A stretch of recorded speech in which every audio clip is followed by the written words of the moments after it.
regard it as not exciting to have a penalty shootout. When there's He's a Swedish. match coming up for a draw, even in the knockout stages, everybody seems to want it to end in a draw so they can have the excitement of a penalty shootout. But Gordon, I should tell you that Leo, he was once upon a time of this parish. He was a Manc. But he's Swedish through and through, and they are miserable sometimes, aren't they, Leo? I mean, you lot, your mob are really, really. You can be wonderful. Don't get me wrong, and it's a beautiful place, beautiful people, etc. But sometimes you can be just a little bit miserable when somebody's coming up with a great idea as to how to liven up the World Cup. You know, you lot are doing, yes, but we're Swedish, and you know we find it's okay the way it is at the moment. Sometimes you're like that. Och jag vet, för jag har bott där, förstår du? No, well, so you're talking. I'm hearing very quietly, but I mean that's also partly because Graham Potter and the big screen here in Kungsträdgården, you can see the Monterrey Stadium and the fans are now getting. I mean, there's literally thousands of people here. Oh my goodness! Kungsträdgården, so there's a big excitement. I would love to be there. A fan just came up to me. He's like, "What are you doing here, standing here with a headset on your head?" Yeah. I'm like, "I'm talking to the BBC." He's like, "Let's go, Sweden! Tell the BBC." Kom igen, Sverige! Kom igen, Sverige! Exactly what he said. There's one thing that we haven't pointed out to listeners, which is at this time of night, midsummer is this weekend. At this time of night in Stockholm, it's daylight the whole night through. Yep. So your fan part, people are watching this game in broad daylight, aren't they? Yeah. It feels like 2 in the afternoon at the moment. Which is it's a very bizarre feeling, but it's I mean, this is what the World Cup can do. I mean, we're talking about making the World Cup more exciting. I think if I ask the locals here now, can it get more exciting than this? 10 minutes out from the first game in 8 years, like probably for some of the 20-year-olds I'm seeing out here, it's probably their first World Cup experience where they can go out with their friends. Tell them to tune in. I'm not sure they would have a more exciting World Cup. Tell them to tune in to BBC Radio 5 Live to hear more. Peter in East Ham, you got literally 15 seconds, 20 seconds if you like. Say what you got to say. Good evening, good morning.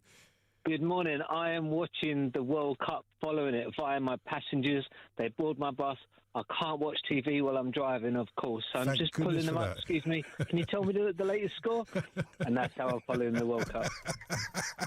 Peter, I'm going to be on your bus at some point or other. Peter in Eastham, he really is a bus driver, and he means that when he says it. Thank you very much, Peter. Oh, and Atulani, thank you very much as well. Really appreciate that. Leo, you've been amazing. Thank you very much, both of you. We'll do it again very, very shortly. But it is time for us now to go over to our commentary team to find out the latest of what's going on in the next match.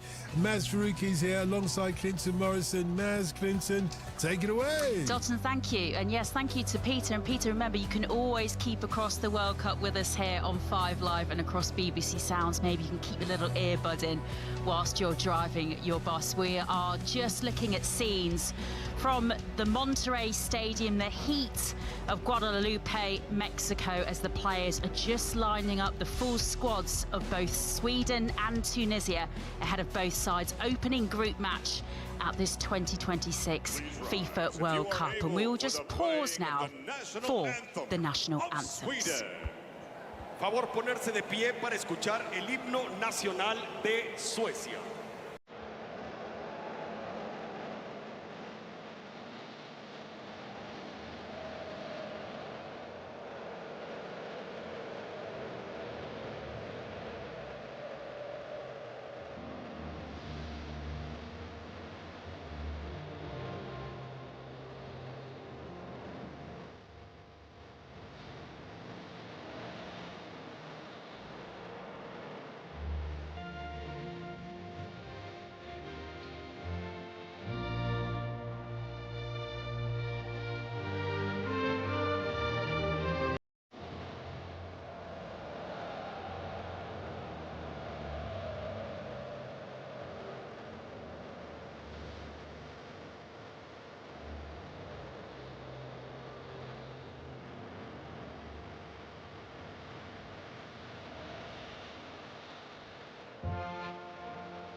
standing if you are able for the playing of the national anthem of Tunisia.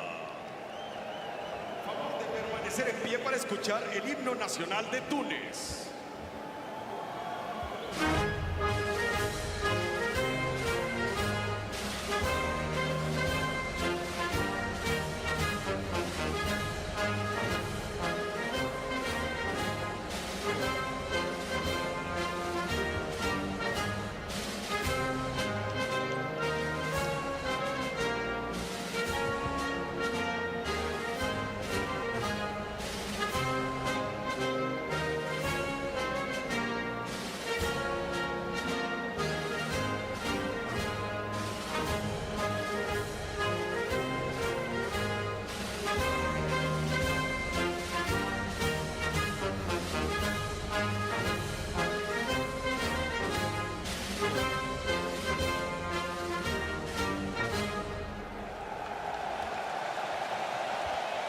So a couple of minutes away from kickoff, an 8 p.m. local kickoff between Sweden and Tunisia. Earlier, of course, in this group, in Group F, it finished Netherlands 2, Japan 2. And we were just saying, Clinton Morrison, that just adds a little bit of an edge to this match as well, because you think if you lose this match today in a group that also contains those two other sides who obviously share a point apiece earlier on, it just puts that little bit of extra pressure on you. Yeah, I think you're 100% what you say, Maz, there. You're right. Neither one of these teams can lose. Whoever loses, it's going to be difficult to qualify, because I think Japan and Netherlands are the two favourites for me to finish in them top two. But if you can get 3 points and climb to the top, it gives you confidence. So it's a big game for both teams.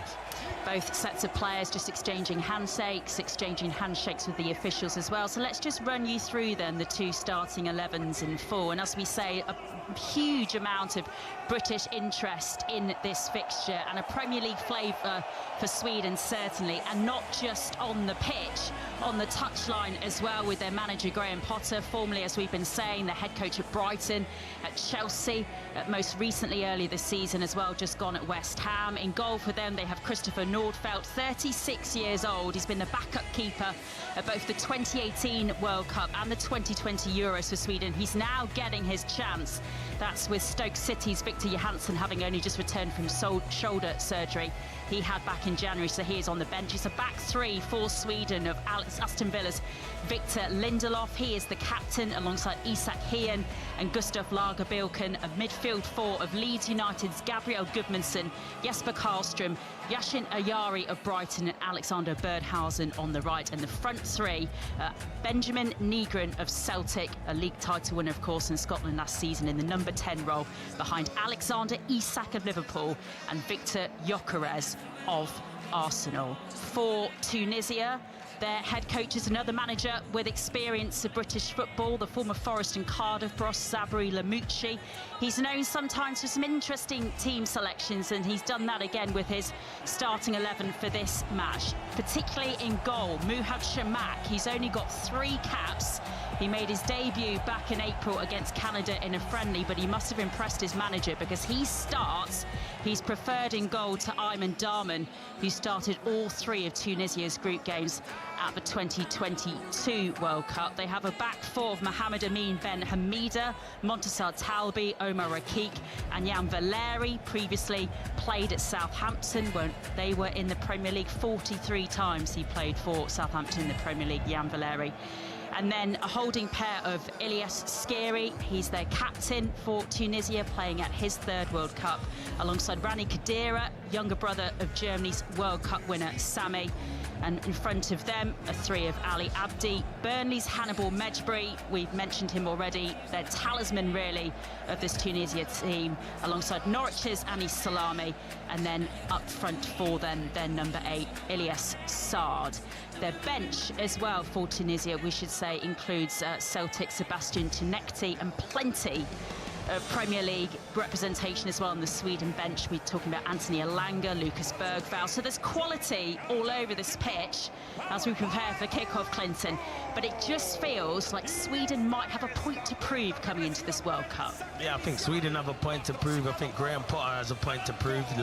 So yeah, everyone has a point to prove, but in particular, I think Sweden and Graham Potter. So it's a big game for them because Sweden are a good nation. They should be doing a lot better than they're doing at the moment, but this is a great opportunity.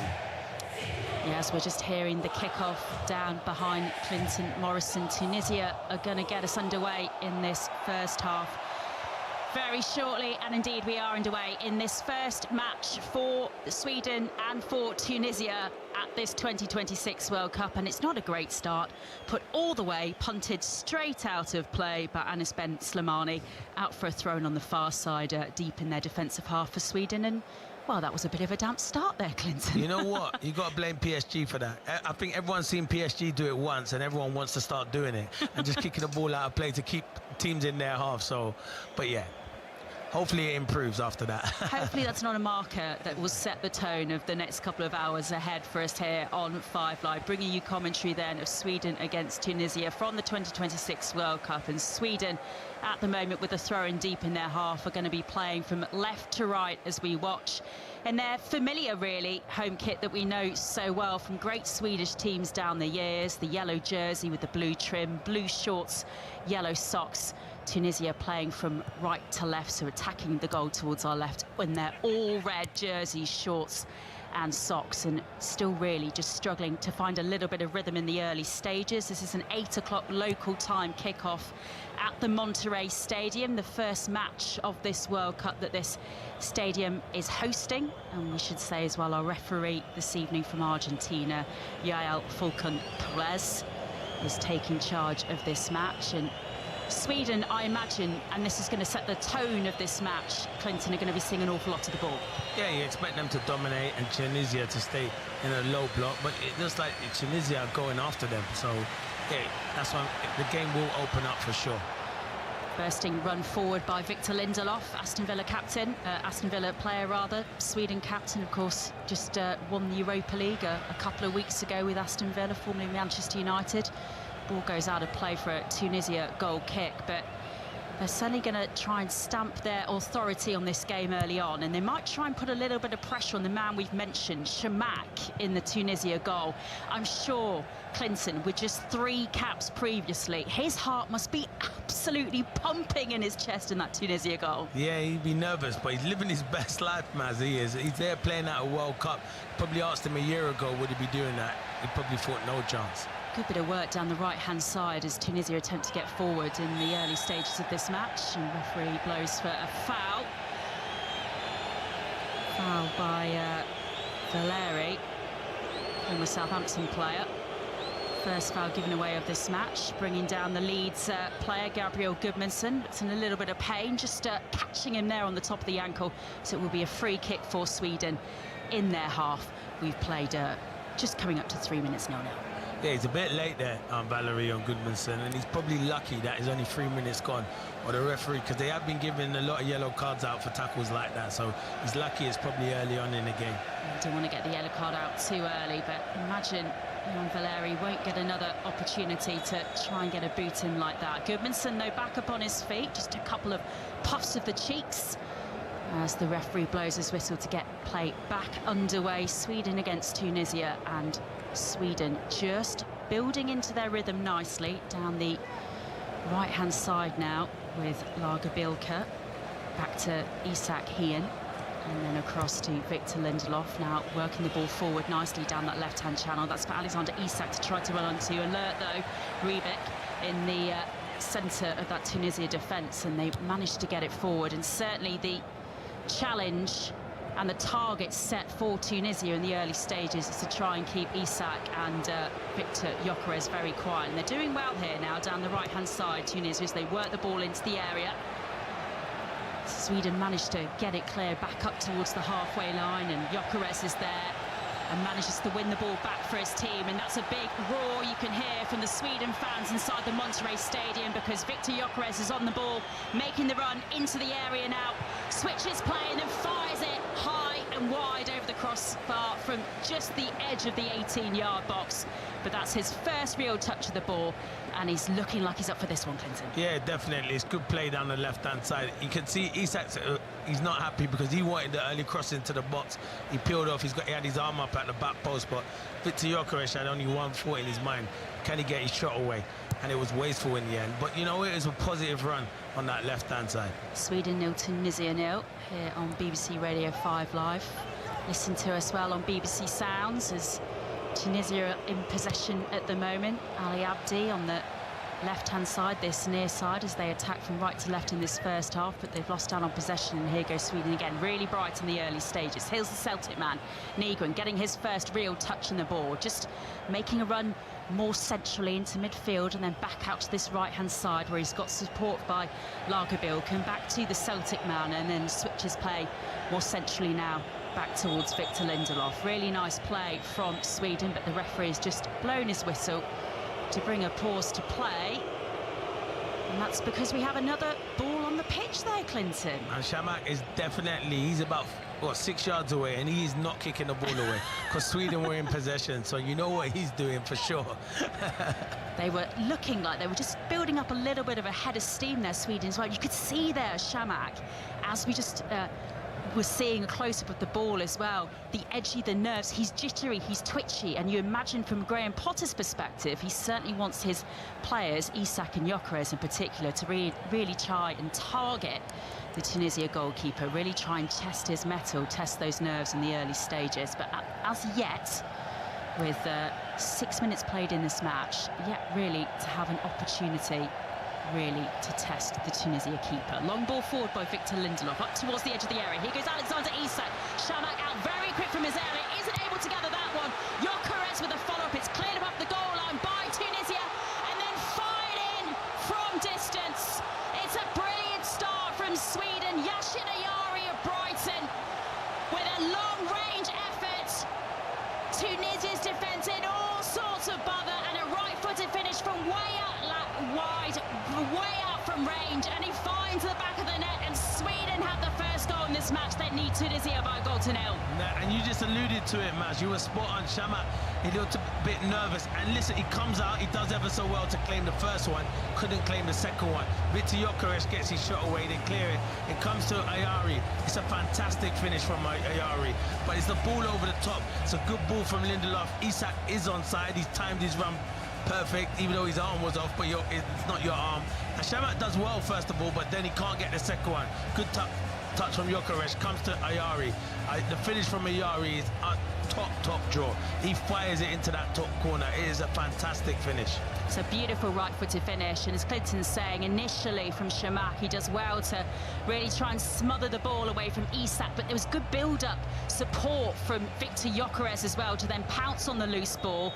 That had to be cleared then off the goal line by Talbi, and then it fell to Yashin Ayari outside of the area, and it just got to that right pace to him, and he was just able to take the time to really place that right-footed finish, Clinton. It's a brilliant finish.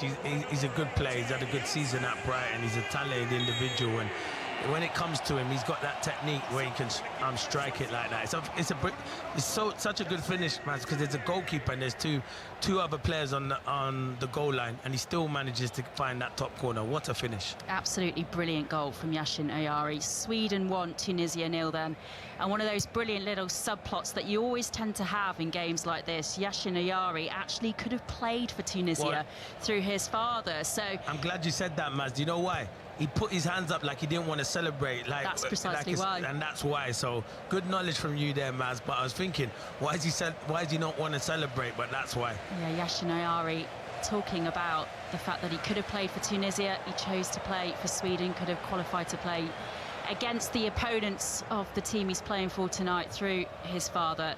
But he instead has scored against them. And Sweden with the early advantage, and this something else, a little bit of concern for Tunisia.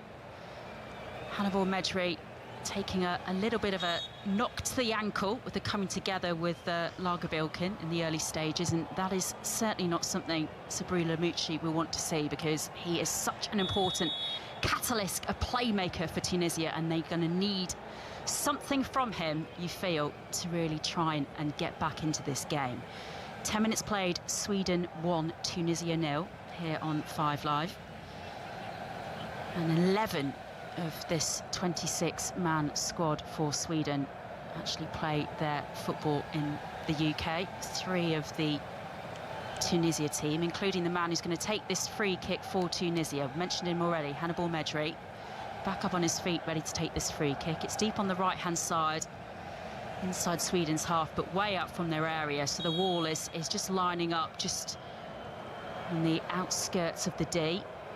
As Medri raises his right arm, ready to sweep this one in, you imagine, towards the area. It's not one of good quality, though, and it's cleared comfortably by Sweden at the edge of their 18-yard box. And again, they're put under pressure, Tunisia, as they try to play it back to their keeper, Medri, back to Shamak, and Isak is really chasing and closing, and that is clearly a tactic that Graham Potter has asked Alexander Isak to try and employ in this match. Yeah, he looks sharp, Isak. He does look really sharp. So, yeah, obviously he hasn't been sharp at Liverpool because he's had a lot of injuries, hasn't got minutes, but he started off really sharp. Him and Victor Gyökeres looks like it could be a good partnership, the way they're working together.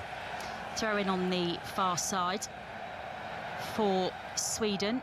So inside Tunisia's half, they throw it back towards the halfway line to Victor Lindelof and work it nicely down the left-hand side. It's going to be a difficult task now, you imagine, for Tunisia to try and switch their approach to this game, because we were saying it ahead of kickoff as well that the foundations of their strong qualification campaign for this World Cup were built on a really strong defensive display. Didn't concede a single goal in qualifying, and yet they've conceded here against Sweden in the opening minutes of this match. And therefore, they're going to have to try and change their approach, Clinton, and that's tough as well so early on into a match. Yeah, it is, especially when Sweden are dominating possession. So Tunisia, you wouldn't want to, Lamouchi wouldn't want his team to concede so early on in the game, because the game plan changes now. Now you need to come out, and that's where Sweden, with their qualities, will start dominating and finding little pockets and trying to get their big players on the ball. So it's going to be difficult for Tunisia, but don't make sure you get the next goal. Don't make it two. Nice link-up play between Isak and then Victor Gyökeres as well. Back to Isak now. Then the goal scorer as well getting involved. All of Sweden's outfield players were up in Tunisia's half. They've just, with a loose pass, had to force Isak Hien to scramble back into the Sweden half, but they're looking incredibly comfortable on the ball at the moment as Graham Potter just watches proceedings, standing at the edge of his technical area, arms folded, in a black suit, white shirt, looking a little bit pensive, but I'm sure he's absolutely delighted with what his side have put together in the opening 12.5 minutes of this match. Sweden leading by a goal to nil, if you're just joining us here on BBC Radio 5 Live. Yari with the goal, but here go Tunisia going forward. Can they make something happen here? That was a great opportunity. Right-footed attempt by Anis Slimani of Norwich. It was cleared away by Nordfeldt, and nobody was there in a red shirt to follow up and try and bury it. No, yeah, I think he's offside, Slimani. It goes too early. He needs to play him earlier. Needs to play Slimani in earlier, but it's good play from Tunisia. Do ever so well. It's like he just breaks, and he needs to play Slimani in early. It's a good opportunity for Slimani. Even though he's offside, he should put the ball in the back of the net. But that's what Tunisia can do. They can open Sweden up. Yeah, really nice run forward by Ilyas Saad. Really just marauding through that Sweden midfield, but just a bit too eager. Slimani getting forward down the left-hand side, and a shot, in fairness, in the end, straight at Nordfeldt in the Sweden goal. First real moment that the Sweden keeper has had to do anything, and the offside flag was up anyway. So Sweden still feeling pretty comfortable at the moment in this match, and going forward again down the left-hand side. Ball into the area, headed out by Talbi, only partially cleared though by Tunisia, and a bit of head tennis going on as they try to get it clear from their final third. Sweden really trying to keep the pressure on as Lagerbielke is up from his defensive position, trying to get involved in a support role in that Sweden midfield, and they're forced back towards their final third where they will recycle and build again from the back, Sweden. But they're being very patient on the ball. And again, this is a Sweden team that we're used to seeing. Again, defensively very strong, building from the back. This is the kind of mantra that Graham Potter has brought back to the Sweden side. Yeah, you've seen it when he's managed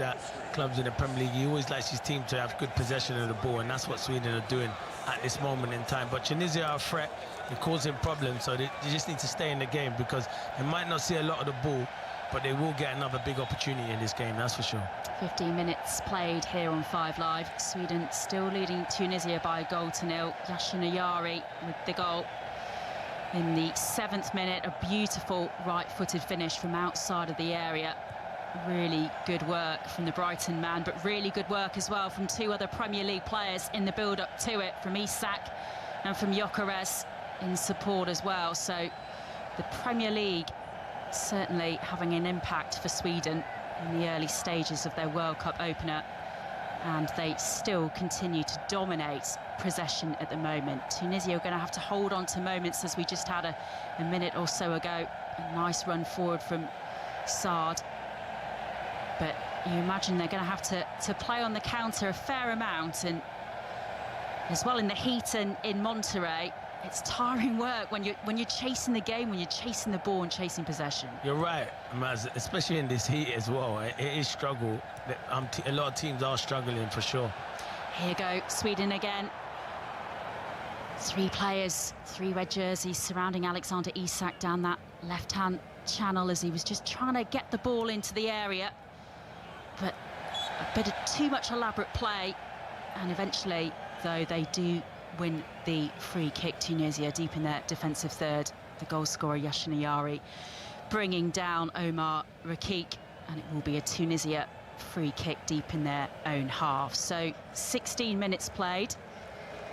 The Yashin Ayari goal, which we're just having another look at here on our monitors. Absolutely wonderful finish. He just connected with it so beautifully. Yeah, you're right, man. It's a fantastic finish. Watching it again, the technique is such a difficult skill. It burst through Shamak's hand. Can the goalkeeper do better? Maybe I'm being a bit too critical because it's 4 or 5 yards away. So I'm going to give Ayari all the credit and say fantastic strike. Free kick been taken by Tunisia.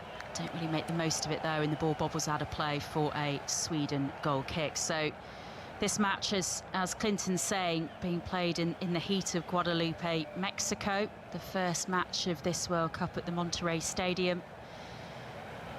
4 matches going to be played here at this World Cup. It's nicknamed the Steel Giant, and we were seeing some beautiful pictures of it ahead of kickoff. It's almost like a spaceship that's sort of been dropped down into this beautiful sort of mountainous landscape in Guadalupe. There's the Serra de la Silla mountain range just behind it as well. Really lush, beautiful green landscape. But the heat in this part of Mexico is normally about 34 degrees C during daytime, which is why this match has been played at 8 o'clock local time, just to try and take the edge off the heat as they go forward again. Tunisia, the man I mentioned a couple of minutes ago, Saad, with an effort from distance which went way high and wide, but he's looked the most likely of the options going forward for Tunisia in the opening stages of this match. No, you're right. Saad, he's been lively. He gets his head down and he just wants to be positive, wants to go and commit defenders. Sometimes, obviously, can he pick the right pass? He hasn't always picked the right pass, but yeah, he's caused Sweden a lot of problems. So, back and away. Free goal kick taken short by Sweden, but certainly with the heat in Monterrey, we've been talking about these hydration breaks and how not necessarily they are always needed as hydration breaks, perhaps as ad breaks. If you were listening to John Murray and Paul Robinson in commentary earlier of the other game in this group, Netherlands-Japan, saying it probably wasn't needed there, but it's more a break for American TV audiences, but it's certainly going to be needed in the heat here, particularly if Sweden continue to play as they are doing so with a head of steam at the moment, really putting Tunisia under pressure and forcing the ball out of play again on the far side for another throw-in, still leading by a goal to nil. Yeah, I suppose it's difficult because if you do it for every game, and if you do it for one game, you've got to do it for every game and have the drinks break, even if it's cooler or not, you have to do it. And obviously the managers and the head coaches are using it as a real opportunity to to have a little tactical chat as well. So you're absolutely right, Clinton. If some matches and some teams are having the opportunity to have that and others aren't, then that will be viewed as unfair as well. But certainly the hydration break for these players are definitely going to be needed. We've just seen a couple of shots of some of the Sweden players in close-up, and already you can see the jerseys just really sticking to their backs. They're really working hard, and the heat and the close temperatures, it's a tough old one for them to be playing, but they've made a really positive start. And it's always easier when you're seeing a lot of the ball and you're in possession and you're forcing your opponents to chase the game, as they are doing with Tunisia at the moment, forcing the ball all the way back to their goalkeeper, Christopher Nordfeldt. No, you're right. We just had a close-up of the referee, and yeah, he's sweating as well. So it is hard work. And these players are, you know, trying to, in particular the Tunisia players, can't get hold of the ball, and they're having to do a lot of running at the moment. So Sweden are playing this ever so well. A ball forward from Ayari, the goal scorer, just spraying it out to this near side, the right, for Sweden. Good work though from Ali Abdi, working really hard to get the ball away from Bernhardsson. Did really nicely there, really good work. And now Hannibal Mejbri on the ball, looping it forward over the halfway line back to Ali Abdi, who's looking really bright as he tries to make a forage forward down the left-hand channel, make something happen. Goes out of play for a throw-in, but he is again a player who's trying to be a catalyst, make something happen. Plays his club football in Nice. Ali Abdi, 32 years old now, Tunisia's Player of the Year last year and the year before, so one who has an awful lot of experience and will really be trying to grab this match by the scruff of the neck and get his team back into it. Yeah, I think if they're going to get back into it, I can see already the quality Hannibal has. Every time he's in possession, sometimes he might lose it, but he looks like the one who's trying to get on the ball and make things happen. So he'll probably have a big say in it. Need to get Slimani in it. You mentioned him before, man. Plays for Norwich. He's had a good season there, but he hasn't really been involved so far. He had that one opportunity, didn't he, where he just went too early. Ball was weighted to him perfectly, really, the pass from Saad, but he just went too early. Would have been offside, and his effort anyway was pretty tame. Didn't really test Christopher Nordfeldt at all, and that's really been the only opportunity that Tunisia have had going forward. They haven't really been allowed any opportunities because Sweden have seen so much of the ball. That's a nice cross into the area again for Gyökeres to try and chest it down. Has to go backwards away from goal, though, and they lose out on it. And it's that man we just mentioned, Saad, on the ball. Does very well to try and protect it away from Gudmundsson of Leeds, and wins the free kick for his team inside his own half. And with that free kick given, that is going to be the infamous hydration break of this first half. So Sweden leading Tunisia by a goal to nil. Yashin Ayari with the goal that has made the difference so far for these teams in the 7th minute. And, well, for Graham Potter, the message to his players in this little 3-minute break will be just keep doing what you're doing. Plan executed brilliantly so far. Yeah, definitely. He'll be the happy manager. Lamucci will be telling his team, obviously we've conceded, but the game plan doesn't change as of yet. It's still early on in the game, but yeah, Sweden have dominated. I think Graham Potter will be really happy with his team, and he'll be saying to his team, while we're on top, can we go and get the second goal and then go and get the third goal and really kill off the game? But at the moment, Tunisia are still in this game, and they look a threat, but they just need to get on the ball a bit more. But it's been a good opening, but they've impressed me, Sweden, because I didn't think they would come into the tournament on any good form, but they look lively. And we were talking about this, and it's remarkable, isn't it? We talked about Sweden coming into this World Cup and the route that they had to take to qualify, memorably finishing bottom of their World Cup qualifying group, behind Switzerland, behind Kosovo, behind Slovenia, winning none of those 6 matches in qualifying. Graham Potter comes in and takes over after Jon Dahl Tomasson was sacked for the last 2 of those matches, and then manages to get them through their 2 playoffs, because they managed to advance to the playoffs because they did well in the Nations League previously. They beat Ukraine in the semi-finals 3-1. They then beat Poland 3-2 in the final.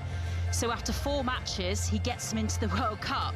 And this is what, his 7th match in charge. They've had 2 friendlies then since then that they played earlier this month. So 7th match in charge, of this Sweden team in a World Cup opener. I mean, it's just kind of remarkable in terms of how quick it's been, and also when you consider that things weren't going well for him at all at the beginning of the season at West Ham. Yeah, so he's done well, and huge credit I must go to Graham Potter, to be fair. As I say, they were poor in the World Cup qualifying group, but the Nations League and the two teams they had to play to get through to the World Cup were tough. I made Poland the favourites, and they go and beat them 3-2, so huge credit must go to Graham Potter. But he don't want to just come to the World Cup and just say, oh, we've done all right. He wants to take this team quite far in the World Cup. 23 days after he was sacked by West Ham. That was how long it was then before he was appointed by Sweden. He said they came calling, asked him if he'd be interested in taking on the challenge, and it is a big challenge, as Clinton was saying there, and he's managed to execute it so far, navigating them through the playoffs and getting them here to this World Cup here at this Monterrey Stadium, as the players, just after that quick little message from their managers, are back out ready to resume the second half. It will be that free kick for Tunisia in their own half, but it's a different Graham Potter as well. It's I don't know if you saw this as we're back underway, Clinton, when they won that playoff, that Nations League playoff final against Poland. Afterwards, Potter said, "I'll need to dust off my cowboy hat," but in celebration of the fact that we're going to be going to a World Cup in Mexico, Canada, and obviously the USA. And then in the first training session he took with the team earlier this week, did you see that he came out in a massive cowboy hat for his first Sweden training session he took out? Oh, that's good though. At least he's having fun with it and enjoying himself, because sometimes you can see Graham Potter, sometimes he looks serious in that when you've seen him at the club levels and the club management. But yeah, you need to, have a laugh, and that's what he's doing, and you need that. It kind of settles your camp as well. Yeah, never imagined that we'd ever see him when I was interviewing him at Stamford Bridge during his Chelsea days, wearing a cowboy hat. Exactly. So slightly different vibes from Graham Potter in charge of Sweden now than we saw from Graham Potter as a manager in the Premier League. But he seems to be absolutely relishing it, as are his Sweden team. As some good work there from one of his defenders, Hean, just to force the ball out of play, as Ali Abdi, who's been really bright for Tunisia down their left-hand side, was just trying to run onto the ball and make something happen in the Sweden area. So it will be a Sweden goal kick. But it's a revitalised Graham Potter. It's revitalised Sweden, and it is a team that we historically really have been used to seeing in the latter stages of major tournaments, women's tournaments as well as men's, of course, and it's just been so odd to really think about them being not really on this platform for so long. Just one of the last 4 World Cups they featured in ahead of this one here in the USA, Mexico and Canada. That was back in 2018, and that's why I think their world ranking has fallen quite so low to number 38 in the world. Tunisia number 45 in the world on the ball at the moment. Again, trying to play positively, make something happen, working the ball now inside Sweden's half, down on that far side there, right, as they attack the Sweden goal to our left-hand side. Still trailing by a goal to nil. Ball into the area, headed out by Hean, picked up again by Saad. Bleached blonde hair as he just assesses his options. Gets it past Nygren out to Hannibal, and then headed out again by Sweden back up towards the halfway line. But they've taken this drinks break as a bit of a reset and are trying to play a bit more positively here, Tunisia. They are, and Hannibal just played a great ball out to Valerie. And unfortunately, a little bit too early, his run forward, and it will be a free kick for Sweden. So Sweden making their first appearance, as we say, at this tournament since 2018. Made the quarter-finals back in Russia. 2-time third-place finishers as well. Last time they finished third was actually in 1994, where, of course, the World Cup was played in the USA that year as well. So good omens perhaps for Sweden, and the manner in which they've qualified for this World Cup. I just think really it takes the pressure off them in a sense, I guess, as well. Yeah, definitely. There's no pressure on them because everyone thought they weren't going to qualify, and they've gone through the Nations Leagues and gone through the playoffs, but they've still got good players that need to be performing for their country. It's an honor to play at a World Cup and play for your country, so these players know what it feels like. Positive play this still from Tunisia.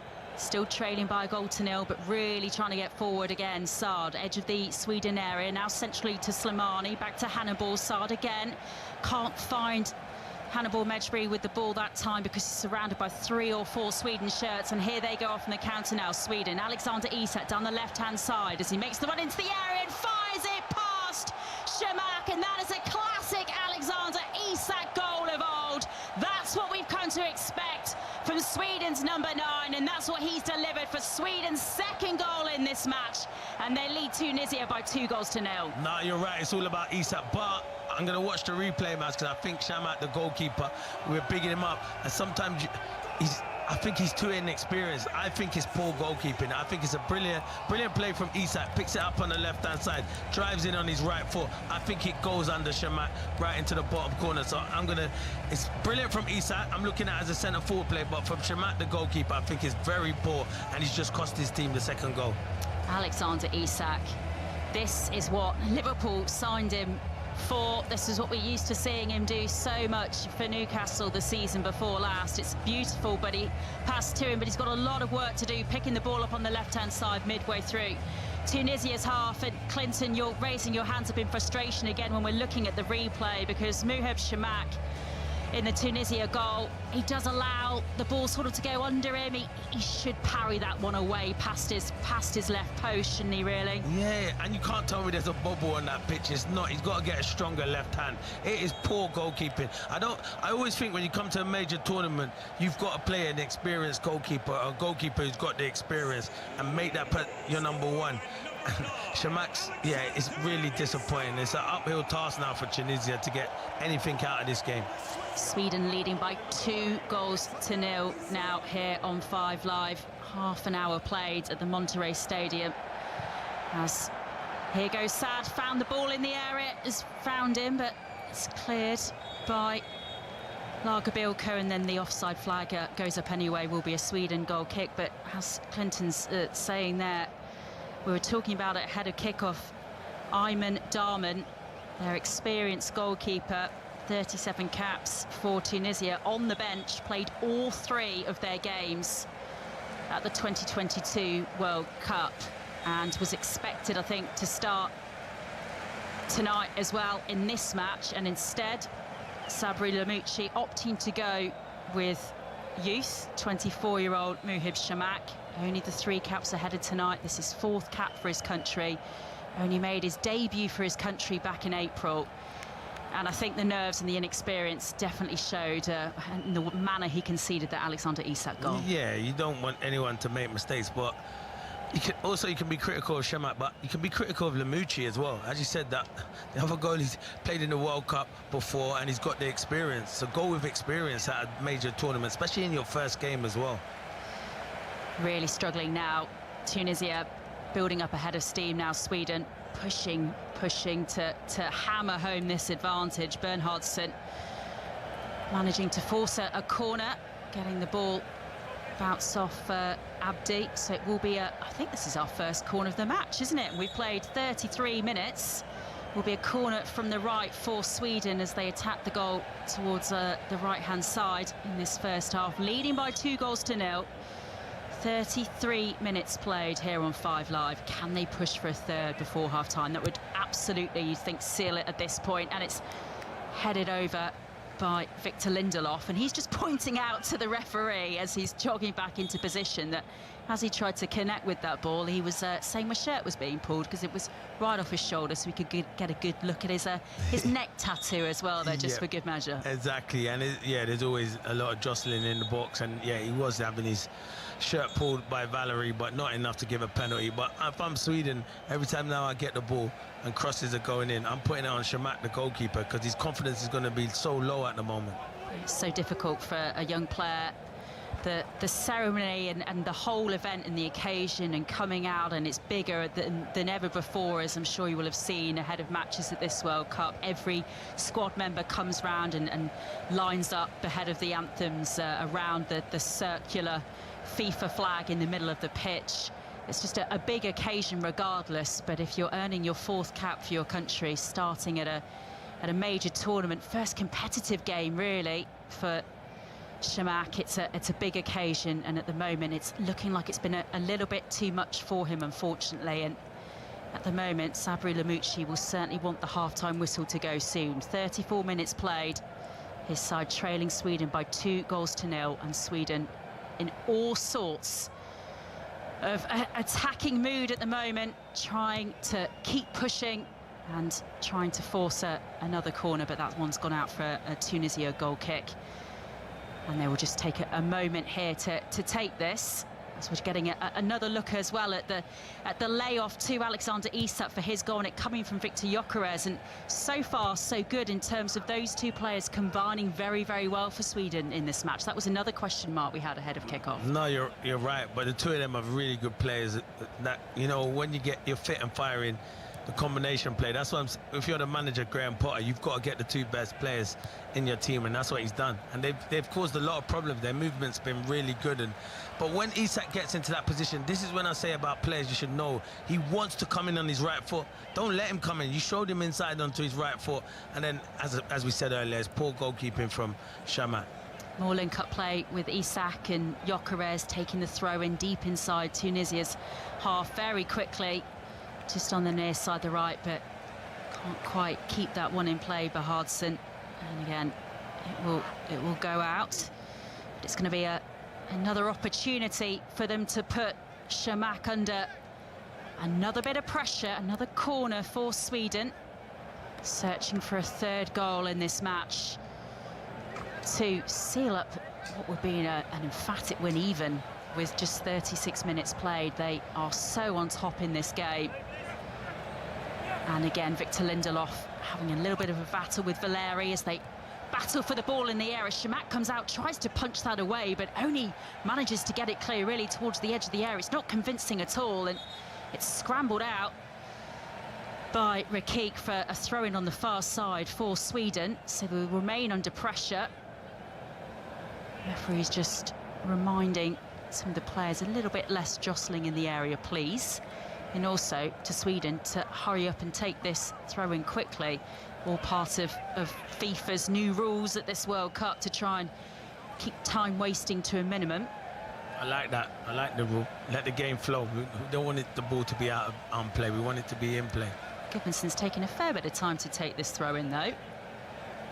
Referee is again just having a word with plenty of yellow and blue and red shirts inside that Tunisia 6-yard area. Throw-in comes from Gudmundsson.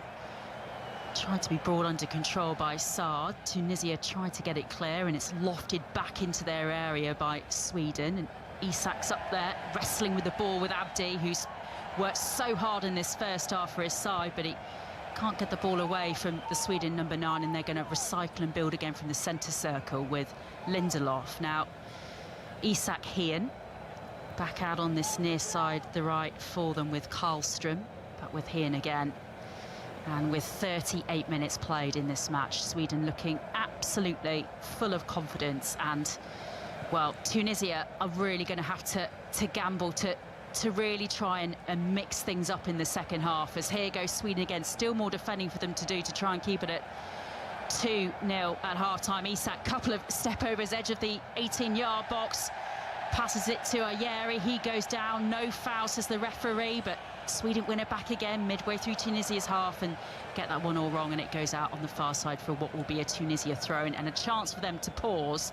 And they're going to have to really reset, and they're going to have to think of a different plan, because if they continue like this, it could be a cricket score. Yeah, it could get out of hand, to be fair, at the moment. Lamouchi needs to get his players in, and he needs to make probably a few changes, because they're not a threat going forward. You need to now score the next goal in this game, because you're right, if it goes to 3-0, it could go to 4-5, and Sweden are enjoying themselves. Isak's enjoying himself, playing with a smile on his face. He looks sharp, his movement's really good. Him and Victor Gyökeres are combining ever so well. But yeah, Tunisia, there's not many times you get an opportunity to go play at a World Cup. Go and enjoy it and go and stamp your authority. They haven't done that in this first half.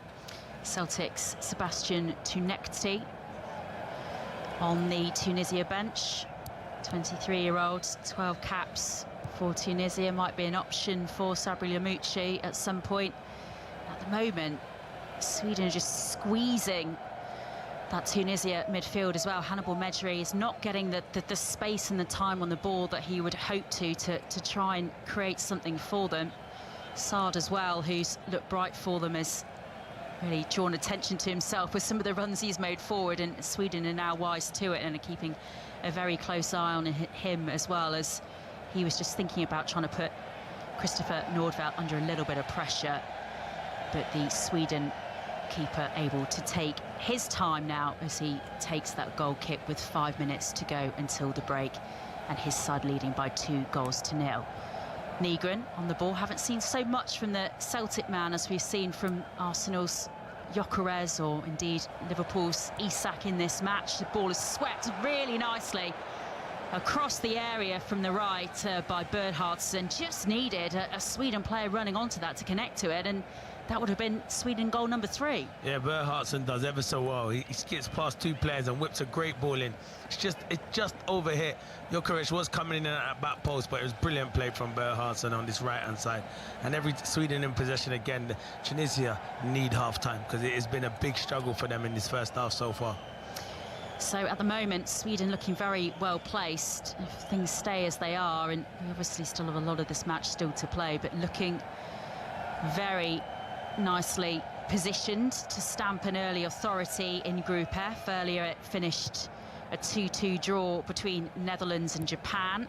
Early results in Group E as well. Ivory Coast with a late winner, as you heard over the last couple of hours here on 5 Live. 1-0 win over Ecuador. Amad Diallo of Manchester United with that goal.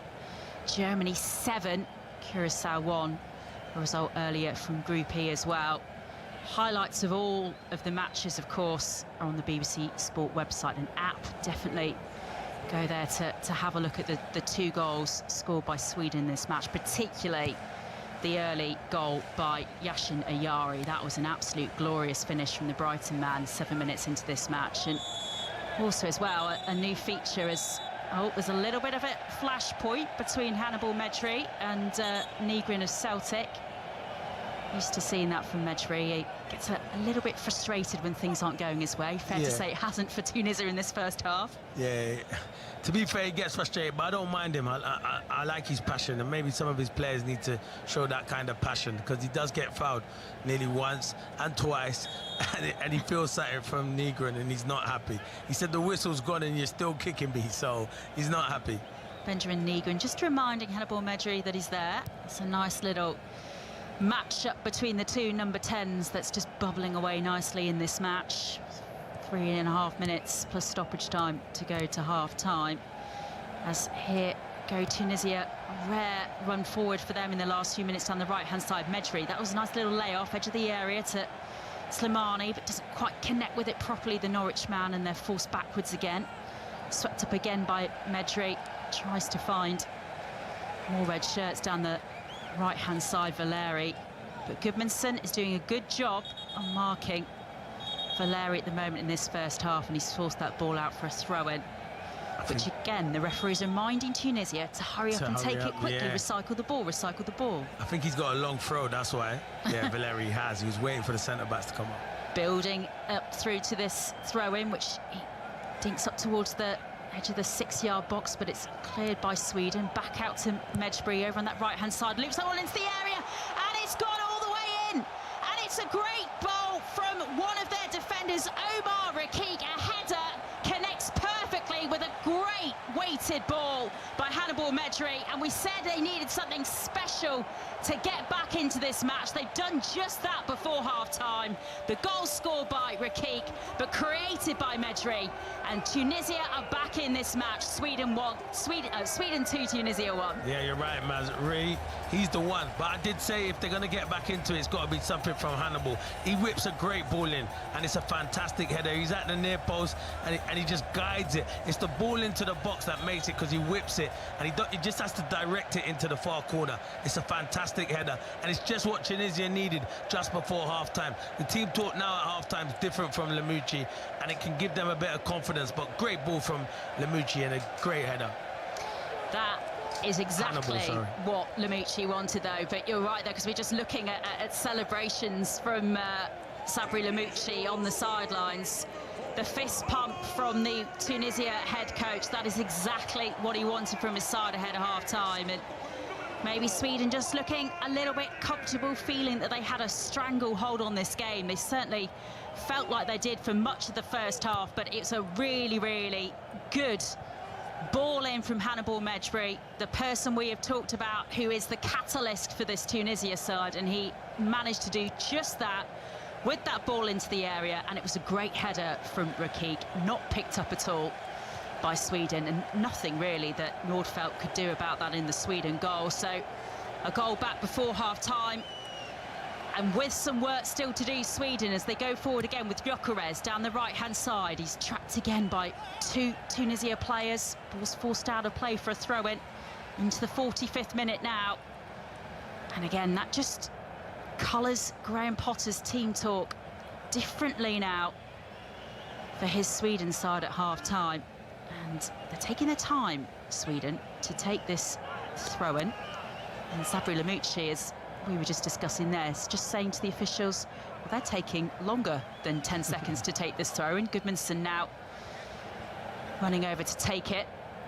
Long throw-in again into the area. Heeing up.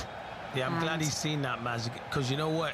I watched it. Gudmundsson stepping onto the pitch to take the throw on. So I'm so glad. That's what he's done. He's done it as a foul throw because he puts his foot, goes across the white line. Because sometimes they don't see it, and they have seen it there. So fair play to the referee and the linesman. I think it's something you see quite a lot in the Premier League, isn't it? Where we notice it a lot, and it's never sort of something that's really punished by the referee that much. Certainly felt that a lot last season in the Premier League, but that has been punished by our referee, Yalel Falcon Perez, who we haven't really talked about in the first half, which is exactly what we want. No VAR either, which is also exactly what we want, as we're into first half stoppage time now in this match. 4 minutes of additional time, 3 of those, of course, coming from the hydration break.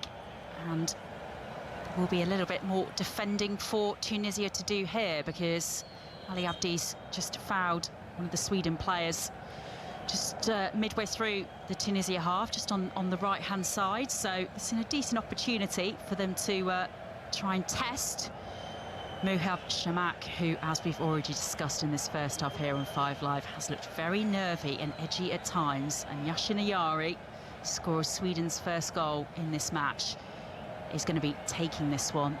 And you imagine sweeping this into the area for players the likes of Victor Gyökeres and Alexander Isak to try and attack. Sends it close to Shamak, too close to Shamak. Well, that's his easiest take all night, that one, Clinton. That's what he wanted, Maz. That is what he wanted. Into his arms, no pressure. It would give him a bit of confidence. 2 minutes of the stoppage time to go. A bit of a wasted opportunity that by Yasin Ayari, but we'll give him that, given the quality of the goal that he scored for Sweden in the opening minutes of this match. Saad getting forward again for Tunisia, just on that right-hand side, just at the edge of Sweden's half, just pushing and trying to really end this first half on a positive note.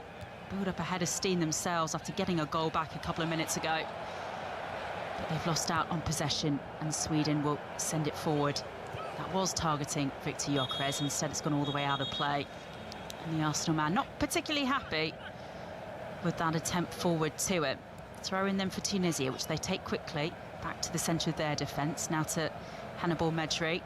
Again, do check out the delivery for that Tunisia goal from him on the BBC Sport website. It was absolutely perfectly weighted. Love to get your head on the end of a ball like that, Clinton, I imagine. Definitely. It makes it. The cross into the box makes it. It's a fantastic ball. He whips a great ball into the box, and it makes the goal. Throw-in going to be taken for Tunisia, just in front of the technical areas. Referee's just having a word, I think, with some of Sabri Lamucci's technical staff, and asking them to vacate the technical area, stay in their seats, and just not make it too congested around the halfway line, which is just where that throw was going to be taken. So that was that pause in play was just about, but we're back underway, just into the last minute or so of this first half, last few seconds of this first half, the last few seconds of the 4 minutes of additional time, and Hannibal Mejbri on the ball, feeding it out to Abdou Ali on this near side, the left for Tunisia, back to Mejbri, and now Slimani thinks about trying to get it past Negrin and instead sends it back to his defence with Talby. Goal scorers there as well. Medjbri once more. And it's certainly to their credit the way that they have managed to work their way back into this first half, Clinton, considering that at one point it looked like Sweden were far and away going to win this match comfortably. Yeah, you're right. I think that's the half-time whistle there. But yeah, they're back in it now. And I said Lemucci's half-time team talk's totally different. Well, cracking first half, really. Some absolutely brilliant goals in so many different ways. Yashin Ayari's right-footed finish, edge of the area, 7 minutes in, a glorious individual goal to put Sweden 1-0 up. And then Alexander Isak and Victor Gyökeres doing very well, combining very well. A lovely right-footed finish after a run forward by Alexander Isak, the Liverpool man, on the half-hour mark. But just before half-time, when they really needed something special, Hannibal Medjbri provided it. The delivery into the area, the header for Omar Rakik. They have a goal back, and they definitely have foundations to build on in the second half, Clinton Morrison. Yeah, they only started playing the last 5 minutes, and Lemucci will be disappointed with his team, and Graham Potter will be disappointed that his team just conceded before half-time. So, yeah, it's going to be a fascinating second half, and that goal's just spiced it up for the second half. So, looking forward to it. Yeah, lots more to look forward to, hopefully, in this one from the Monterrey Stadium. But at half-time, it's Sweden 2, Tunisia 1. Maz, thank you very much. Maz Faruqi and Clinton Morrison there. This is The Nightclub on BBC Radio 5 Live. It's 9 minutes to 4 o'clock. Let's get the latest headlines. This is BBC Radio 5 Live. The voice of the FIFA World Cup 2026. Washington and Tehran say that they've reached a deal to halt their war. President Trump said the deal was complete and that he was fully authorizing the toll-free opening of the Strait of Hormuz and removing the U.S. naval blockade of Iran. Iranian state media said the agreement also included the end of the war in Lebanon. A joint statement by Britain, France, Germany and Italy welcomed the announcement of the agreement, but stressed that Iran must never acquire a nuclear weapon. It said the 4 European countries were prepared to lift relevant sanctions in response to what they called clear, verifiable steps by Iran on its nuclear program. The Prime Minister will announce sweeping reforms to protect children online at a Downing Street press conference later. Sir Keir Starmer has vowed to call time on a system that he says has failed children ahead of his expected announcement of an under-16 social media ban. And a mixed martial arts contest is getting underway in a huge arena outside the White House to celebrate Donald Trump's 80th birthday. The US president is a keen fan of the sport, but also holds shares in the company which runs it through a family trust. Legal attempts were made to stop the event going ahead. And at the World Cup tonight, Japan and the Netherlands drew 2-2. And Germany handed competition debutant Curaçao a 7-1 drubbing. An evenly matched Ivory Coast and Ecuador went down to the wire, with the West African side taking the match in the closing minutes 1-0. Now, with the sports news away from the World Cup, let's get the headlines from John Wilkinson, sporting-wise. Ferrari's Lewis Hamilton says he's happy to be in a Formula One title race once again after his first Grand Prix win since 2024, when he was still driving for Mercedes. Kimi Antonelli's championship lead is down to 41 points after the Italian was forced to retire, and Hamilton was keen to enjoy the moment. I have to start and say a huge grazie to everyone here, my team here, Ferrari, everyone back at the factory. And on top of that, I've got the greatest fan base a sportsman could ever ask for. Britain's Emma Raducanu has been denied her first title since her US Open success in 2021. She was defeated in the Queen's final by Croatia's Donna Vekic. Real Madrid have agreed a deal worth up to £51.8 million to sign the Chelsea defender Marc Cucurella, as the Tottenham right-back Pedro Porro has signed a new long-term contract with the club. In cricket, India have beaten Pakistan in front of a record crowd for a Women's T20 World Cup group stage match of nearly 19,000 people, whilst Ollie Robinson has been ruled out of England men's second test against New Zealand at the Oval due to soreness in his right knee. Trailfinders have stunned the three-time champions Gloucester Hartpury to reach their first Premiership Women's Rugby final. They'll play Saracens. England have beaten the Netherlands to win the World Cup of Darts in Frankfurt. Luke Littler and Luke Humphreys proved too good for Michael van Gerwen and Jean van Veen. And Josh Charnley has broken the Rugby League Super League all-time try-scoring record. His hat-trick for Lee Leopards helped them to overcome Bradford Bulls 38-12, and he's on 272 tries now, one clear of Ryan Hall. 5 Live Sports.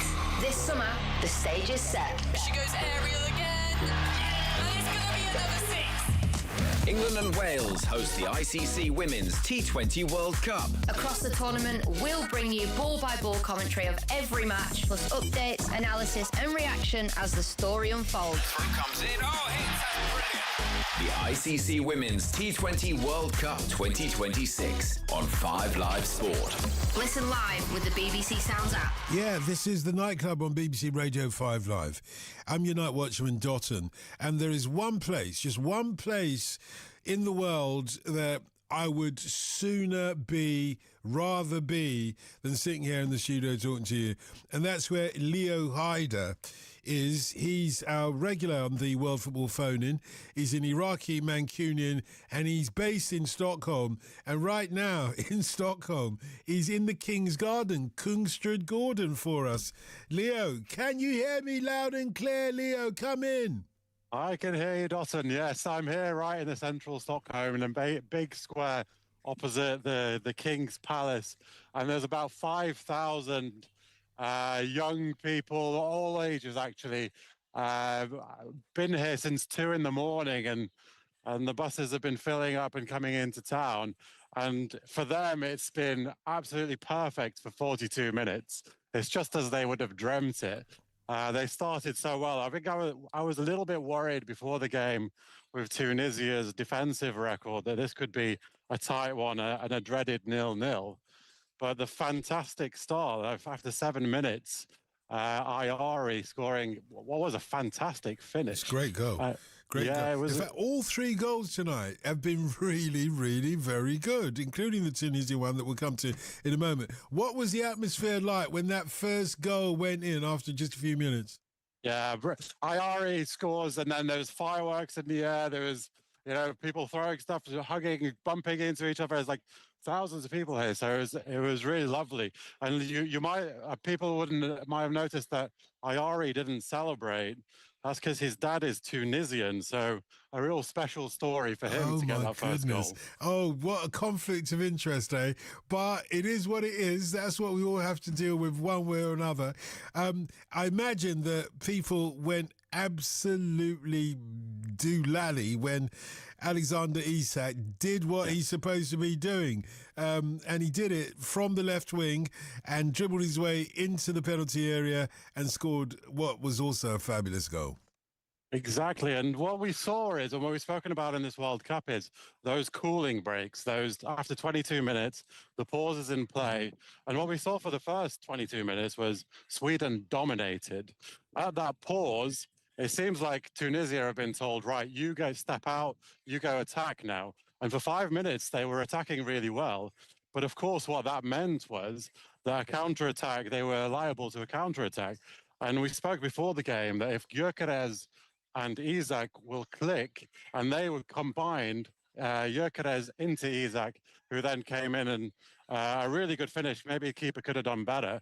But I mean, those two on their game, there's a reason why they are 2 of the most expensive strikers in the world. But they haven't clicked entirely, have they? Because I remember one pot shot that Gyökeres took from just outside the 18-yard box, actually. And Isak stood to the right of him saying, "What happened to me? Did you forget about me? Mate, I'm over here." That's going to be such a fascinating thing because you've got 2 of the top strikers and individually, they're both playing like individually on each side of the front line. If they can work together as a 2, I mean, that could be very exciting for Sweden. Indeed. And we haven't talked about the midfield with Gudmundsson, Ayari you've mentioned already, Karlström, Nygren's up there as well. And it seems to be the Swedish midfield that has outplayed Tunisia, if we could put it that way. Although Tunisians are coming back, as you intimated a moment or two ago, but it seems to be the Swedish midfield is a dominant force. Yeah, that's it. It was clear early on it's going to be a midfield battle, and Mejbri and a couple of the other Tunisian players, and you could see that Ayari and Karlstrom in there, they seem to be dominating that midfield. And I think this is a big part to do with Graham Potter. I mean, it's not an accident that Graham Potter is the Sweden manager. He started off trying to get a job in England. He started at Leeds Metropolitan University, got a chance in the 4th division of Swedish football with Östersund, managed to get them to the top flight and into the Europa League. So he's thought of so highly here. They've now given him a contract to 2030, and you can see he's selected players that he trusts, that have experience, and so far they're doing the job. And the players trust him as well. And I imagine it's partly because he absorbed a lot of the Swedish culture, learnt the language properly from the get-go, and, what he's done with Östersund before. But then he went from there to Brighton, didn't he, in the UK? And at first, people like quizzical a little bit, what's he done lately? And then went from Brighton to Chelsea, where things didn't work out so well for him, and then ended up at West Ham. You thought, oh, come on now. He's got to be able to do. West Ham are more like Brighton, you'd have thought, in terms of status.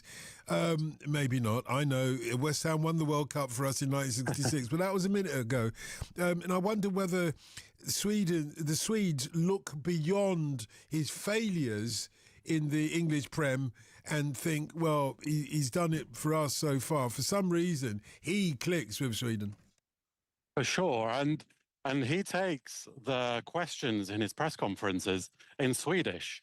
And this is a World Cup where we're seeing foreign coaches for many of the national teams, but he takes the press conferences in Swedish. He understands Swedish. He's lived here. I mean, Östersund is not Stockholm or Gothenburg. Östersund is north in Norrland, we call it, which is the north of Sweden, where people go skiing. It's up north. Up north. It's up north. It's a tiny place where it's just a university and a football club, and he would have really absorbed the culture there. And one thing that he was famous for in Östersund is things outside of the football pitch and the training ground, where he would get players together, they would do theatre together, they would do musicals together.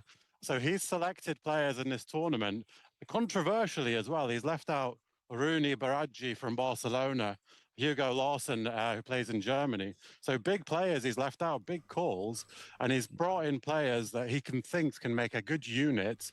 And so far they're proving it. I think that was a bit of a sucker punch, though, just before half time. It was a sucker punch, wasn't it? wasn't it? Off script. Oh my goodness! How did the crowd at Kungsjö Gordon react to that? When it was a great goal, again a header from Tunisia.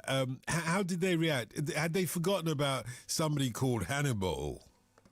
Well, yeah, exactly. Hannibal, fantastic cross into the box and a header in, and it was complete silence here. I think they've been riding the excitement of the World Cup and all this morning, and it couldn't have gone any better really, that first 42 minutes.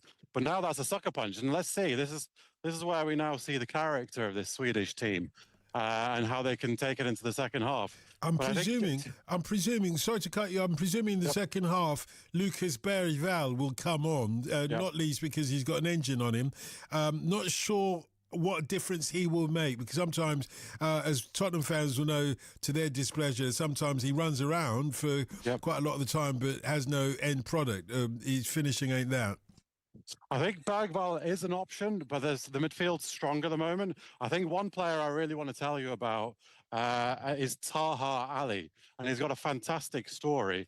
He's now around 25, 26, plays for Malmö FF. He started off at 22 in the 5th division of Swedish football, and this is we're talking like local leagues.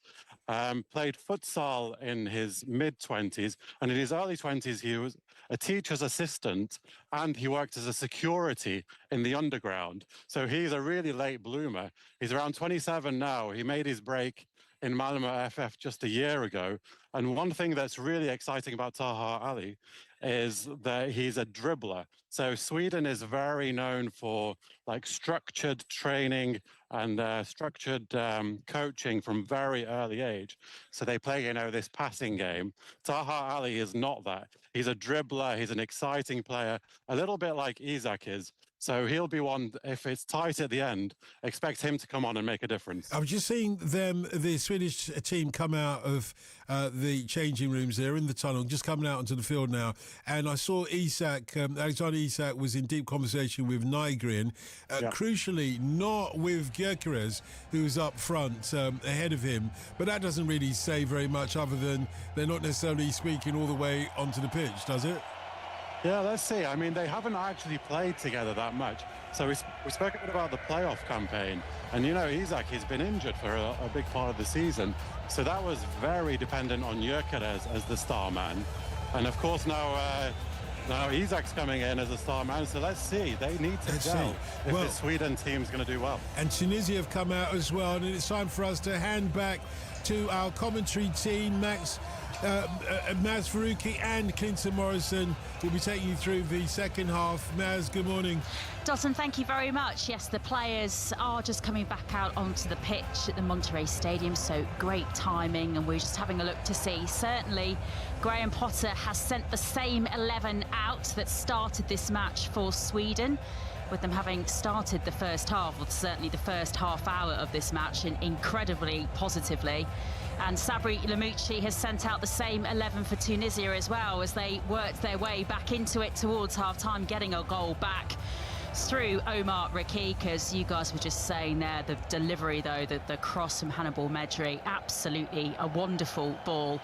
So we are just about to get underway. We are indeed underway in the second half. Sweden leading by 2-1 in this match in Group F at the Monterrey Stadium in Guadalupe, Mexico, here on BBC Radio 5 Live and BBC Sounds. And just like in the first half, the ball straight from kickoff, Clinton, goes straight up for a throw-in. Yeah, everyone's doing it now, isn't it?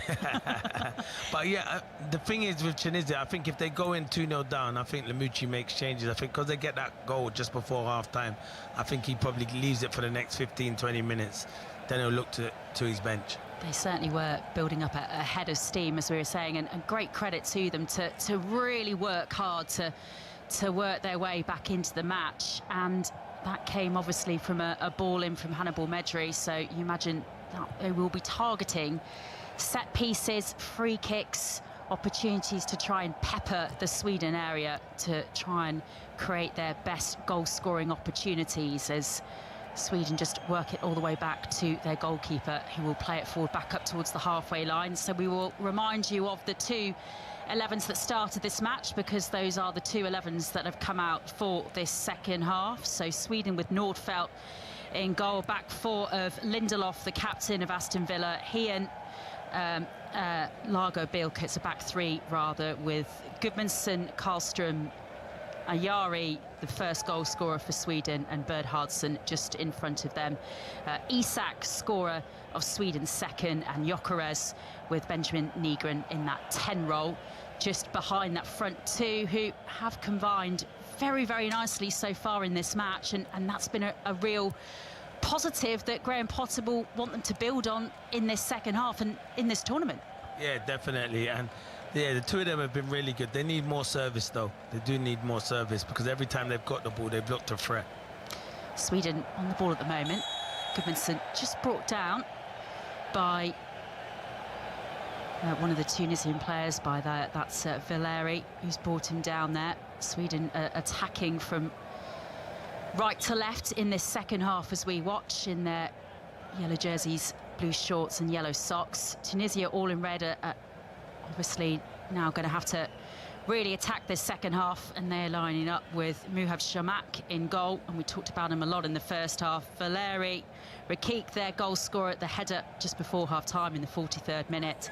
Taubi and Ben Hamida, their back four behind Khedira, their captain Skiri, Slimani, Hannibal Medri, and Saad up front for them, who looked very bright as well as he tried to really get forward for them in the first 45. Medri on the ball at the moment, finding red shirts of Tunisia in the Sweden area. Get it clear back up towards the halfway line, Graham Potter's side. But Tunisia are really trying to start this second 45 minutes really positively, Clinton Morrison. Yeah, they have started it positively. So they're finishing where they finished off, in the first half. They're on the front foot. They're trying to cause problems. They're trying to get that equaliser. And Sweden are just sitting back, which will probably suit Sweden when you've got Isak and Gyökeres up front. As soon as you get the ball, you look to those front two to cause problems. So, yeah, Tunisia are on the front foot at the moment. Yeah, just watching those very two players Clinton is mentioning, Alexander Isak and Victor Gyökeres, just very carefully observing the Tunisian defence as they're trying to find spaces going forward, making it very congested in their own half at the moment. Sweden leading by 2-1 here on BBC Radio 5 Live and BBC Sounds. And there's the long ball forward now for Tunisia. Slimani to try and attack. Sweden try to get it clear just partially towards the edge of their area, but it's picked up by Medjbri, and he lofts that one up towards the Sweden goal, and it's very, very easily picked up and then cleared forward by the Sweden goalkeeper. Up towards the halfway line. Sweden are going to recycle though and build again from the back, just finding their rhythm in the early stages of this second half. Lindelof on the ball at the moment, just pausing, sending it sideways to Nian and then out to Lagerbilken on that far side, the Sweden right. Now that's a nice ball for Isak to run onto, and he does, and Gyökeres is in the area and he bashes it across the face of the Tunisian goal. Gyökeres couldn't get there, and then I think the flag went up anyway. But that was, again, the danger that Alexander Isak can pose down the flanks for Sweden in this match. Yeah, I mean, it tries to win the ball, and it's good play from Isak, but you can see he's a yard offside. And he's complaining to Victor Gyökeres because he goes to make a run and then he checks out. Once he's made that run, his head's down at Isak and he's trying to play it into the danger area, but he was offside anyway. But he looks sharp. He won't complete the whole 90 minutes. I'd be surprised if he does that, Maz, because it's difficult conditions and he has been out for a lot of the season. Yeah, he has, and you just compare his stats this season to last season, of course, in terms of when he had a full season and was in such good form for Newcastle, and the injury problems and the stop-start nature of his season then just gone at Liverpool. 4 goals and 1 assist in all competitions last season. Compare that to 27 goals and 4 assists the season before. So that just really underlines how little football and how little form Alexander Isak has had over the last 12 months or so, as the referee blows for a foul on Saad. As Sweden were trying to get the ball forward out of their own half, and this will be a free kick for Tunisia inside the Sweden half. And we were saying just as this second half got underway, these are really good opportunities for Tunisia to try and get an equaliser in this match. Yeah, definitely, and I think usually it's Hannibal that delivers the ball, the crosses and the free kick. It's dead central, so it's going to be difficult. Hey, you have to try and find that angle, Matt, so you can get a good delivery into the box. I'd be very surprised if they take the shot on from here. We've got 2 players standing over it who have both looked to try and get forward in this match. One with the moment of quality that created the delivery for Rakik's goal. Medjbri is going to take it. Burnley's Hannibal Medjbri taking a few steps back. It's very central, as Clinton Morrison was saying. Just takes a pause of breath and then sends it forward. Was going direct, but didn't even manage to really test Christopher Nordfeldt. He didn't even bother to move from his goal line there. It went way high, way wide, and that felt like a bit of a waste for Tunisia. And I could tell that was going to happen. I don't think I've ever seen Hannibal score a free kick from that far out. So I thought it was a strange one, and it had to be some strike to be the goalkeeper from that distance, that's for sure. Medjbri's goal stats as well last season.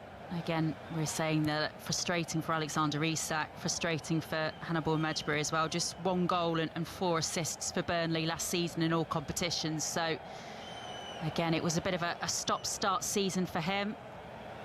His manager for much of that, Scott Parker, saying as well that he was hoping he would be able to put a bit of a run of consistency together that he wasn't really able to show. And Many reasons for that in terms of obviously Burnley fighting at the wrong end of the Premier League table, but he's shown some quality already today. Here goes Gyökeres going forward, shot blocked edge of the Tunisia area, then it's pounced on by Isak, who's forced out wide over on that far side, that Sweden right, and again the flag goes up and he's once more offside, and that will be another Tunisia free kick. It will be, but it's good play, but Isak was in an offside position and the referee looks like he's giving a yellow card to someone. I think it's Khedira. Yeah, it was the late tackle that he made in the middle of the field. So Rani Khedira with the first caution of this match. We've waited until 9 minutes into the second half for the referee to reach for his pocket. Yeah, it was for not a particularly nice foul, that, on Jesper Karlström earlier on in the move. But good play as well from the referee, just to allow that Sweden move to continue. Obviously, in the end, of course, it did break down. Rani Khedira, as I mentioned ahead of kick-off, brother of Sami Khedira, World Cup winner with Germany, only switched his allegiance to Tunisia earlier this year, Rani Khedira. They were very keen to get him on board, Tunisia, to try and have him feature in this World Cup, and very important role he's playing in that midfield for them so far. Ball goes out of play again on the far side for a throw. And how long do you think until potentially, as Saad tries to get forward there, and it's bundled out of play for a corner for Tunisia by Isak Hien in the Sweden defence. Might see Anthony Elanga at some point, I imagine, Clinton. We'll talk about that as well, I'm sure, at some point. As this is going to be Tunisia's first corner of this second half. From the left, going to be taken by Hannibal Mejbri. 10 minutes played of this second half. Sweden still leading by 2-1. And it's swept in over to the near post, headed out by Sweden. Scampering forward, Lagerbilken to try and close down Mejbri again as he gets the ball again to deliver it into the area, and again it's headed out by Sweden and knocked forward again by Isak towards Gyökeres, who does very well to get that ball under control. It came to him quite high and he got it down with his shin, but then didn't quite time his run forward to Isak. And once more the offside flag goes up again. That's 3 times now the offside flag has gone up against Alexander Isak in the opening minutes of this second half, Clinton. Yeah, but it's so poor from Viktor Gyökeres. He has to play. You know what? It's so, all he's bothered about is trying to get his goal.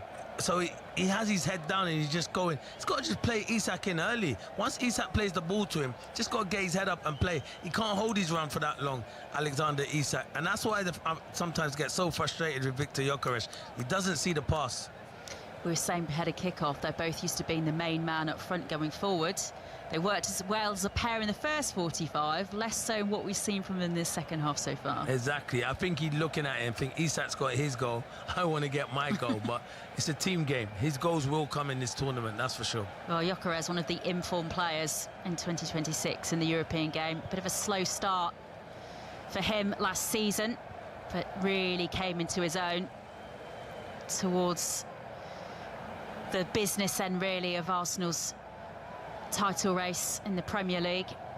21 goals, 3 assists last season for Viktor Gyökeres. It's not quite clicking for him at the start of the second half as Tunisia tried to go forward again with Mejbri. Sweeps it out over to the far side. It's going to be picked up by Ben Hamida. Delivers it into the area. Cleared again by Sweden. So he had to try to pick out Gyökeres again as he tried to get forward. The lone man up front over the halfway line in Tunisia's half at the moment. And he wasn't able to get there, and Tunisia were able to pick up possession again with Saad down that left-hand channel for Tunisia. That's a nice ball into the area. Needed to be headed out strongly by Sweden. It was by Gabriel Gudmundsson. Valeri was trying to get there. Gave away the foul.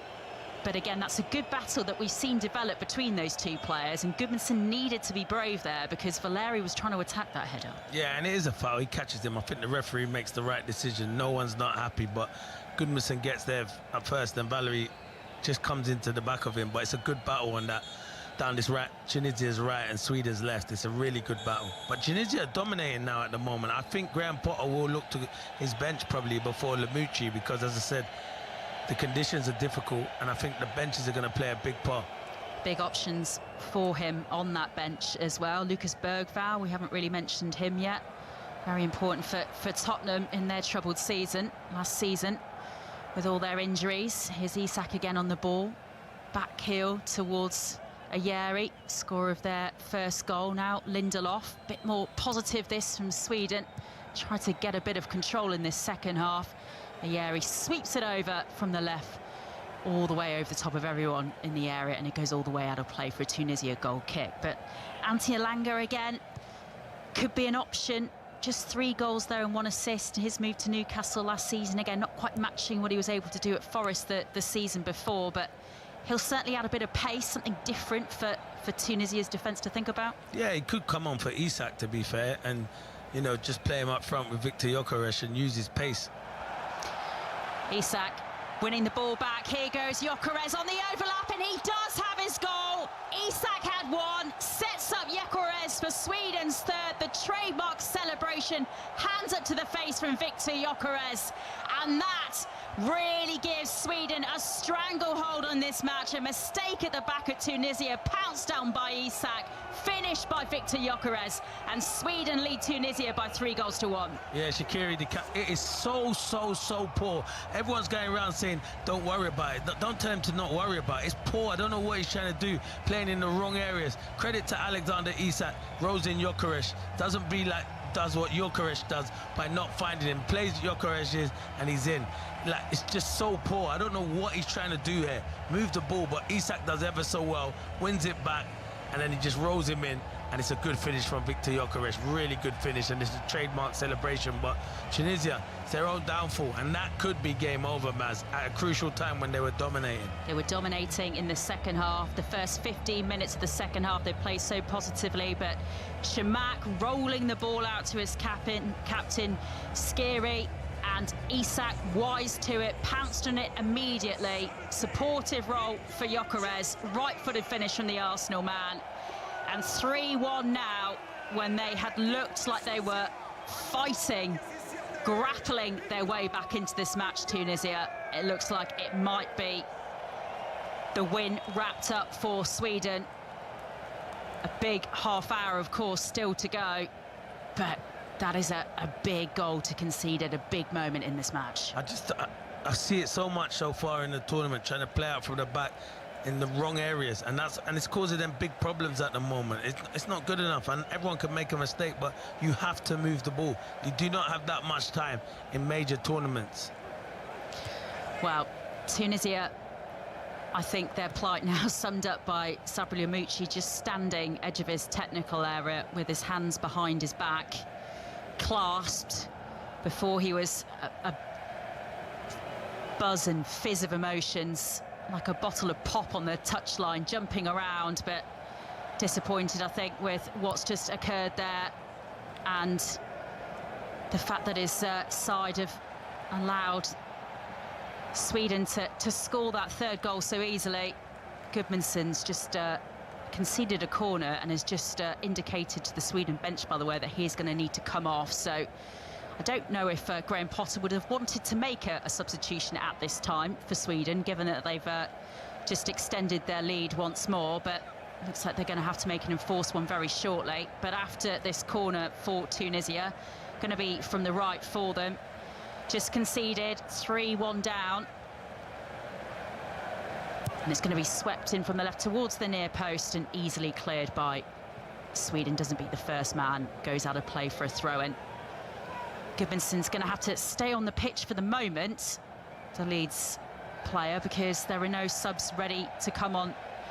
Because, as we're saying, Graham Potter wasn't expecting to have to make that substitution. And here goes Sweden on the counter-attack. Pace from Gyökeres down the left-hand side, keeps it in play, runs into the area, doesn't quite get enough on that to shield it away from Tunisia's defence, who were able to win back possession, edge of their 18-yard box. And now they try to go off in the counter. Mejbri wins the free kick from Victor Lindelof, who can't quite believe that that's gone against him.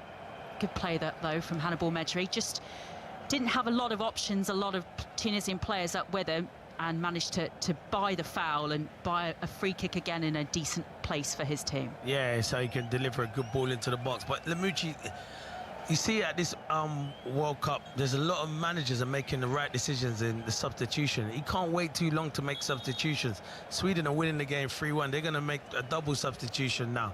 Just have to make the substitutions at the right time. We've seen a lot of it. You're going to have to utilize your bench because the conditions are very tough. Gudmundsson's gone down on the turf, so it's going to need a bit of treatment or a bit of help to leave the pitch, and we know that he is going to be substituted. He indicated that to his pitcher, to his manager a couple of minutes ago. So Lucas Bergvall is going to be one of the 2 subs made by Sweden at this point. The first changes of the match. Gudmundsson's back up on his feet and is just walking slowly off the pitch again. The process of substitutes is something that FIFA have introduced new rules over at this tournament, just to try and speed all the process up. So we're just having another look on the replay monitors at the moment that Tunisia's captain gave away the ball to Isak. And then his assist then for Gyökeres to score Sweden's third. But we're just waiting for Gudmundsson to leave the pitch, and the 2 substitutions have been confirmed for Sweden. So Elliot Stroud has come on for Gudmundsson. Lucas Bergvall has replaced Benjamin Nygren. So the 2 subs made, 2 Sweden subs confirmed in this second half, with 20 minutes played of the second half and Sweden leading by 3-1. And they have a free kick, Tunisia, and Hannibal's put the best ball into the box, and they let Slimani, who's had a poor game, and he just kicks it straight out of play. That's why you can hear boos from the fans. They're not happy about it. Lamouchi has to make changes. You just can't wait as a manager in this tournament. I'm sitting there frustrated for the Tunisian fans. There's a lot of experience on his bench as well, Sabri Lamouchi, so I wonder when he will decide to make those changes, but he also likes to do things his own way. I remember when he took over in the Tunisia head coach role, which only happened actually at the beginning of this year. He's the 6th head coach for Tunisia in this World Cup cycle. They certainly like to mix things up, their federation, but the first thing he said when he had his first press conference when he took charge is that he thinks that the football played in the Tunisian league, as Gyökeres goes forwards again, fires that one over the Tunisian crossbar. Should have done better with that. He should have done better. He's actually had a poor game, Victor Gyökeres. For how the goals he scored, his decision-making in the final third is nowhere near good enough, but he's getting the chances. Has to do better than that. For someone of that quality, he has to hit the target. He's ballooned that over the bar. It's gone about 5 or 6 yards over the bar. But the first thing that Sabri Lamouchi said in his first press conference was, I think Tunisian football is very, very boring, which was a good way for him to make an impact when he first took charge of the team. So he's definitely come in to mix things up and do things slightly differently, and he's done that with his team selection tonight, and he's left a lot of experience and a lot of caps on the bench. So maybe, as Clinton Morrison says, he should think about making a change at some point, because all the good work that his team had done to get back into this match, it's now gone very flat for them, and they're looking out of ideas as we are approaching the point where we would expect the hydration break shortly in this second half. 67 minutes played here on BBC Radio 5 Live and BBC Sounds. Sweden 3, Tunisia 1. Saad on the ball, switching it over to the far side to Medjbri. Midway through the Sweden half, Lucas Bergvall tracking the Burnley man, just follows his move as he makes the pass forward out to the left-hand side, but it's loose, and Bergvall, the Tottenham man, pounces on it, and it's back with Gyökeres, making that move over the halfway line, linking. That's a nice pass forward for Isak to run onto.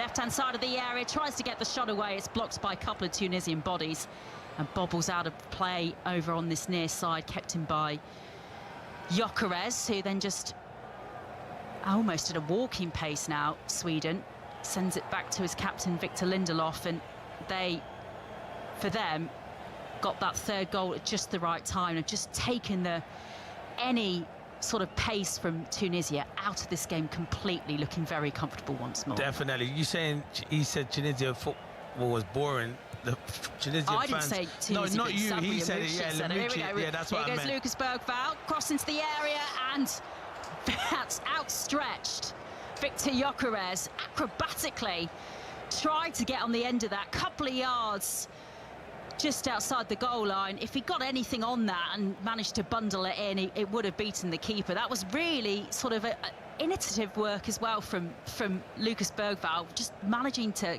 get the cross in at a tight angle the way he did there. Yeah, he's fresh, Bergvall. He didn't play a lot towards the end of the season for Tottenham, and he's making that run. It's a good ball into the box, and Victor Gyökeres is unlucky.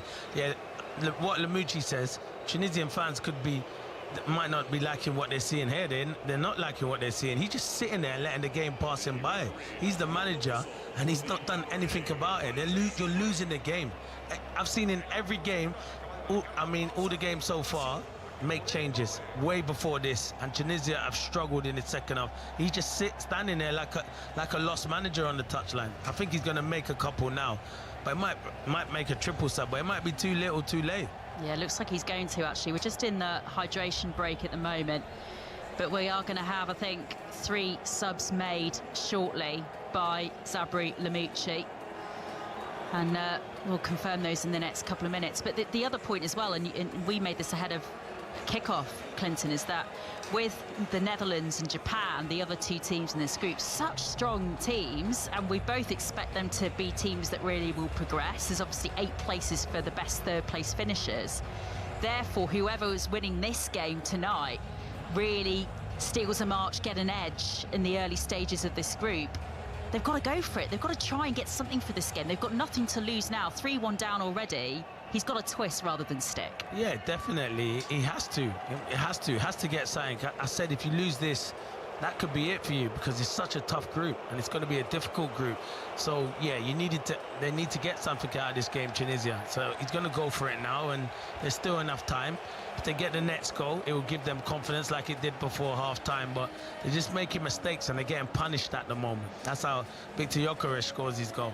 Oh, I like the little spray that the Sweden bench are employing. So, you know, your mum has those sprays that she has on her plants to water the plants. They're using them on the Swedish players' faces just to cool them down in the Guadalupe heat. So that's a technique I haven't seen to cool down players yet at this World Cup. That's something different. That's something different from the Sweden bench. The 3 Tunisia players, by the way, stripped off, ready to come on. We'll just confirm those shortly. But we're going to have Ilyas Ashuri coming on, plays for FC Copenhagen. We're going to have Mohamed Belhaj Mahmoud coming on shortly. He plays his club football in Switzerland. And we're going to have Sebastian Tunetti, who we've already talked about, plays for Celtic, the 23-year-old. We were thinking he might be one of the ones that Sabri Lamucci might bring on just to try and change things up, and he's clearly listened to what you were saying, Clinton Morrison, because he is going to make those 3 substitutions. So waiting for this match to get back underway and just waiting for those 3 substitutions to be confirmed. It's going to be a goal kick as well. Here we go. So the 3 players being substituted are just leaving the field. It's actually going to be Tunisia's skipper is going to be one of them, so who gave away the ball easily for Isak, the mistake that allowed Sweden's 3rd goal. So Ilyas Skiri is being replaced. Also Ilyas Sad. That's quite surprising, I think, given he I thought was one of their brighter players. Yeah, I'm surprised Slimani's still on the pitch, because I think Saad's been much more brighter than Slimani, so very surprised. And I think Valerie's the other one who's come off as well. And Valeri has gone off as well. So those are the 3 players that have been replaced by Sabri Lamucci. We said he has to go for it now in this match. 72 minutes played. Sweden 3, Tunisia 1, here on BBC Radio 5 Live, BBC Sounds. And they have got to come on here now and try and get something out of this match, you think. Really strong group, difficult group to navigate your way out of at this World Cup. Netherlands and Japan playing out a 2-2 draw earlier in this group, in Group F. Sweden at the moment looking like they're going to top the group as things stands. with 3 points in their opening group game. And it's going to take a little bit of time as well, you imagine, after that triple sub for this new-look Tunisia side, second half to try and find a little bit of rhythm. Throw-in taken on the far side. Celtics to Nekti, trying to get his first touch of the ball, and the first thing he does is give away a free kick to Sweden. Yeah, he had spells at Celtic. I don't think we've seen the best of him. I think you might see the best of him next season, because he's a frustrating winger, but he can beat his defender and cause a lot of problems. But it's not his strength, it's about getting it to feet to him and let him cause problems. Just seeing a stat as well of the attempts on goal: 9 from Sweden, 5 from Tunisia, 4 from Sweden on target, and just the 1 on target from Tunisia, which is of course their goal scored just before half-time. I think that sums up really how they have struggled to create a lot of clear-cut opportunities, despite the fact that they have seen an awful lot of the ball, particularly in the second half. And that is such a shame really for them, that they started the second half so positively and then managed to concede the third goal in the manner that they did. And they are on the ball at the moment, just inside their half, forced all the way back in. Hannibal Mejbri has gone all the way back into his defence to try and get a touch on the ball, sends it over the top out towards those Tunisian attackers who just come on the field, but it's picked up by Sweden, and they are going to go again from the halfway line. That is then a foul.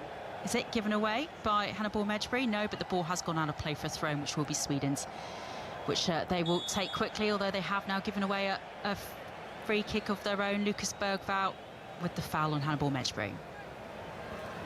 Yeah, you're right, Maz. You know, at 2-1 they're in the game, Tunisia, and then it's a mistake as well. It's like mistakes that are costing you, and I always say it many times when I watch the first game, South Africa, when they're trying to play out from the back. Got to be careful when you're playing in these tournaments, trying to play out in the wrong places, because there's good players out here that will pressure you, and Isak done that. 15 minutes plus stoppage time to go. Sweden with the 3-1 advantage, which would move them top of Group F at the moment, as Tunekti just on the pitch finds Soleimani, and they're forced out wide to that left-hand side. Off the ball now, Sweden have got 8-9 players perhaps lined up in a line at the edge of their 18-yard area, just making it very, very difficult for Tunisia to find any space, and they do indeed lose out on the ball. Picked up by Sweden. Good work to win it back. Good support as well as they move forward now with Isak just inside the Tunisia half. Makes the run forward now, and here comes some of the substitutes for Sweden. Cut back into the area, blocked. That was from Elliot Stroud. Does win the corner though for his side. Comes off Haj Mahmoud. Sweden will have this corner from the left then, so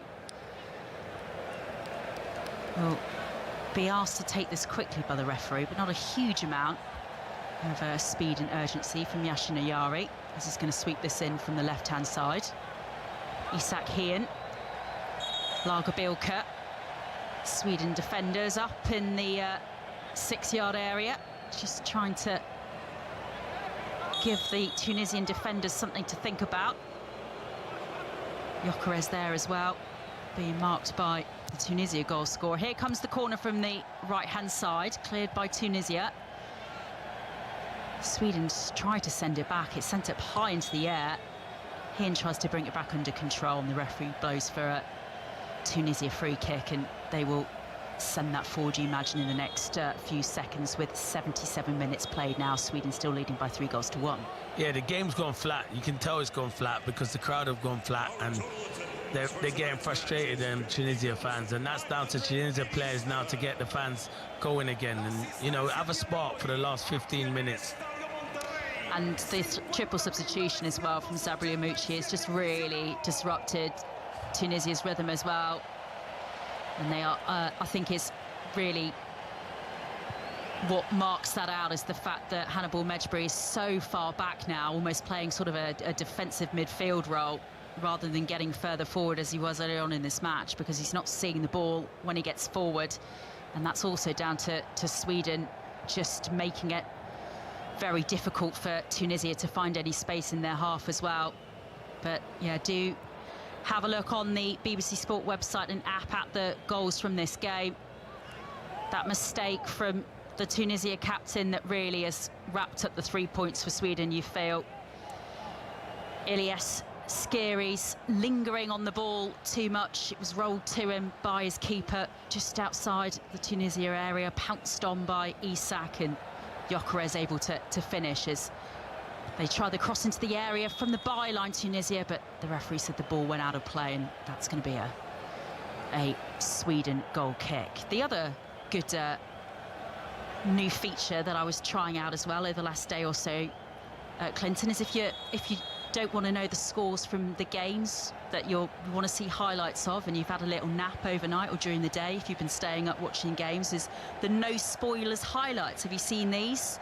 So if you go on the BBC Sport website or bbc.co.uk/no spoilers, you can watch highlights of the game, but they don't tell you what the score was before you watch them. Yeah, I like that. That's what I'm all about, that, to be fair. That's quite good, so you can just wake up in the morning and get up to speed without having to see a thumbnail or whatever of the celebrating team or whatever before you watch your highlights. So try that as well, bbc.co.uk/no spoilers. That's something I think BBC have launched over the last couple of days of this World Cup, just to see how that works, and it's been proven to be very popular, I think. Throw in for Sweden, just in front of their technical area. I'll be very pleased, Graham Potter, in terms of how his side have come back into this match and really wrestled back control. Next games for Sweden as Isak moves forward down the left. That was a nice cut back into the area. Gyökeres was there, but it's cleared by Tunisia, out for a throw-in. Next games for Sweden, they've got the Netherlands in Houston in 5 days' time, and then Japan 5 days after that in Dallas. Both those matches could be absolute corkers. They could be. They definitely could be. And you know what? They might just need a point from one of them games after winning, if they get the 3 points, which it does like here, and then they could get through as even if one of the best third place teams as well. Yeah, with those eight places for third place teams, as Tunisia tried to go forward down the far side, the left for them, and Hannibal Mejbri, I think that sums up really how their impetus in the second half has petered out. From way out, just lofted that one into the edge of the 6-yard area. Nobody in a red shirt was there, and goalkeeper Christopher Nordfeldt was just very easily able to gather that one. I think somebody was saying earlier on the Scotland coverage, obviously during their great result over Haiti earlier, that 3 points and maybe a goal difference of -1 might be enough for one of those 8-place finishes. Yeah, we're very early on, but you know, I mean, that's within reach for so many sides as well. It is. There's going to be so many sides, and a lot of these groups are so tight as well, man. So yeah, it's going to be fascinating. It's like it's just started the World Cup but it's enjoyable already, and everyone's getting excited about it. And it's got a touch as well of what we saw with the new look Champions League, as Sweden very comfortable on the ball and just very happy to tap it around in defence and watch the seconds tick by. 82 minutes on the clock now at the Monterrey Stadium. You know, when the new look Champions League phase launched a couple of seasons ago, and we didn't know what would be enough to get top 8 and what would be enough to get into then the next 16 places. Nobody yet really knows what's going to be enough for a top 8 finish, and that's going to be an interesting thing that plays out in the next couple of match days as well. It's kind of the great unknown for all of us in that sense. Yeah, definitely. I think a lot of teams will know what they're doing after the first 2 group games, and then the last game they'll know whether to go for it or they can change the team and give other squad players an opportunity. Certainly if teams are knowing that they've got the points that they want, but they need to try and really sort of go for it in terms of keeping to score goals if they're, you know, going for the win in their final match, and just trying to keep hammering that goal difference. That could make some really interesting final group matches, definitely. It really is, though, here, all petering out for Tunisia. Nordfeldt taking his time to take the ball forward from the edge of his 18-yard box and loop it high into the Tunisia half, where it's with Lucas Bergvall over on the far side, the Sweden right, as they look now to be setting out their World Cup with a very good marker, with 3 points to start their World Cup, to move top of Group F after the opening round of matches here, and they've won a free kick as well on the far side. Ali Abdi conceding that deep on the right. Before that, it will be another couple of substitutions made by Sabri Lamouchi. He's going to bring on 2 players in the last couple of minutes of this match. So he's bringing on Firas Shawat and Ismail Garbi as well. 2 players being replaced, Rani Khedira and Anas Ben Slimani. And I think it's no surprise really that he is being replaced. And Sweden making a substitution as well. They are bringing on Mattias Svenberg. He is replacing Jesper Karlström, who was on the receiving end of quite a heavy challenge at one point, as that's going to be a 4th for Sweden, and he's just come on the pitch, and that is his very first touch of the ball. Mattias Svenberg, he thought he had a 4th, but the offside flag has gone up. He was wheeling away celebrating. That will be a way to make an impact off the bench. He was ready to celebrate what he thought was Sweden's 4th, and it's been ruled out for offside. Yeah, it would have been a great substitution. Literally his first touch of the ball. It must have been I don't think it might have been him offside, Maz. It might have been the first one that was into Isak. It's got to be. Oh, he is offside. Oh, he's miles offside. And yeah, and Isak doesn't touch it, so he doesn't even get back onside. Isak touches that, the goal would have stood because he got back onside, but yeah, he was miles offside. It's not even... There's a row of players, and then there's a row of offside Sweden players, and then there's Svenberg. Exactly. That's how offside he is, Yeah, Clinton. it's crazy. I can't believe he didn't even get back onside. Yeah, he's miles offside. Oh, he's miles offside. Yeah. Well, we'll give him the benefit of the doubt since he's just come on the pitch and is maybe just finding his rhythm of where the line of defenders were. But there's offside, and then there's pretty much on a different pitch, which is where Mattias Svenberg was there.